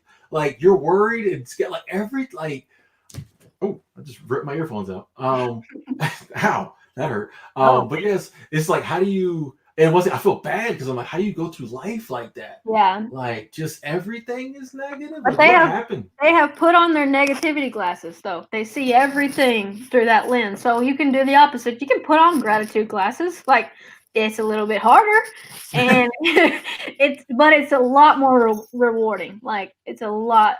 I feel like when I shifted because I grew up in a family that was overly negative, and fear was like default setting. Like if you go swimming, you might drown. If you drive, you might get into a car wreck. If you fly, the plane will crash. Like this was what they would say. If I'm going to tell them I'm going on a trip to, like I told someone I was going to go travel, and they were like, well, you're going to get COVID and blah, blah, blah, and it's not safe, and you're going to get, attacked and robbed. And I'm like, I was just going to go to the beach. Like, doesn't matter. It's still going to happen. But yeah, I don't understand. Like I feel blessed, and very grateful that my mindset changed from being very negative when I was younger to what it is now. I think that's part of the reason I always talk about gratitude and stuff like that, is because, I get that, once again, sometimes someone has to come along and tell you, hey, if you just start being grateful for stuff, life gets better. And people are like, ain't true. And then they try it and they're like, oh, wait. Yeah. Your life really will get better. Like it's weird. It's really weird. Like it almost falls into place. Like, and you'll start being around better people too. Like that's one of the big things I had to learn, is like, who you're around has so much of an influence over you. Like if they're doing well, you're probably going to do well. If they're not doing good, then you're probably going to get dragged down to the level that they're at. I've seen it like so many times, and it's like you can watch a movie with the same scene play out. The kid starts hanging out with the wrong group of people, and then his life goes downhill. Like it's kind of says a lot to how we spend our time and who we spend it with. Yeah, because growing up, you just think, those are my friends, I got to be around them. But I think that is one of the harder things to do sometimes when you're changing your life, is realizing that some people have to still love them. You would still really like them, but some people have to be like pushed aside because you're going this way and they're going, they're still not always easy to do, but worth it. Yeah, if you want to grow, like if you want to stay where you're at, just stay where you're at. Like, true, yeah. But yeah, well, gosh, this has been 2 hours and 45 minutes. I can't believe we've been going for so. I'm like, this is so fun. No wonder you do this every day. Yeah, it is fun. Like, and it's like I said, some of the hardest parts of my days is when streaming's over, and you go from like up here to just like. That's gonna be me. But I always stay busy though. I always keep something going. So, I got to make the Amazon money. Oh yeah. You do very well. You do very well on Amazon. Like I'm always looking at. I'm like, man, she's killing the game. But like you know what I mean? Like it's inspirational. When you're not a hater in life and you like genuinely like to see people do better, you get inspiration from it. And I'm like, you know what? One of these days, I'm gonna be making all my own money. And it's cool that I know I can like pick your brain. Yeah, sure. Pick your brain. I want to come on your channel for you. Yes. You can ask me probing questions and I'll answer them. Yeah, I said that during when you were having your technical difficulty break. I was like, I got to get Bella. I'm gonna ask her will she come on my channel, and we can do this all over again and have this much fun again. For sure. Mario, he's coming in hard with the comments. Bella, my mantras are gratitude is my attitude, and the biggest room I've got is the room for improvement. Oh, that's a good one. I've never heard that before. Have you heard that? Yeah, I've heard that one. Yeah. That's gonna be your Instagram post tomorrow. Mind is blown. Mario, you hit me up on Instagram and DM. You need to come on the show. I don't even know who you are, but you should come on, man. It sounds like you got some golden nuggets. And look at the picture. The picture just says gratitude attitude. He ain't faking it. This is real. Mario's real. That's my boy right there. That's cool, man. Thank you for your comments and all your book suggestions as well. Well, yeah, I guess we can wrap up. I'm just really thankful that you were here. I enjoyed it, and I hope that we can do this again sometime. Totally. And thank you so much. Like I was so looking forward to this interview, man. Like I said several times already. I'm gonna say it again. One of my favorite YouTubers. Love all your content. So it was a privilege to sit down, be on your channel. And to get to see you sitting on that couch, because I always see that couch and all your stuff. So it's cool. Like, yeah. Had a great time. Well, thank you so much. And people can find your channel in the description of this video. So when you leave here, if you didn't already come from Tim's channel, go go over to Tim's channel and subscribe, because he has some live streams that you do not want to miss. Like, they're super entertaining. Like, literally, I watch them like probably like 3 times a week. You're just in the background of my house. So thank you so much for all that you do. And yeah, I guess we'll cut it here, guys. Thanks so much for watching, and we'll catch you in the next one.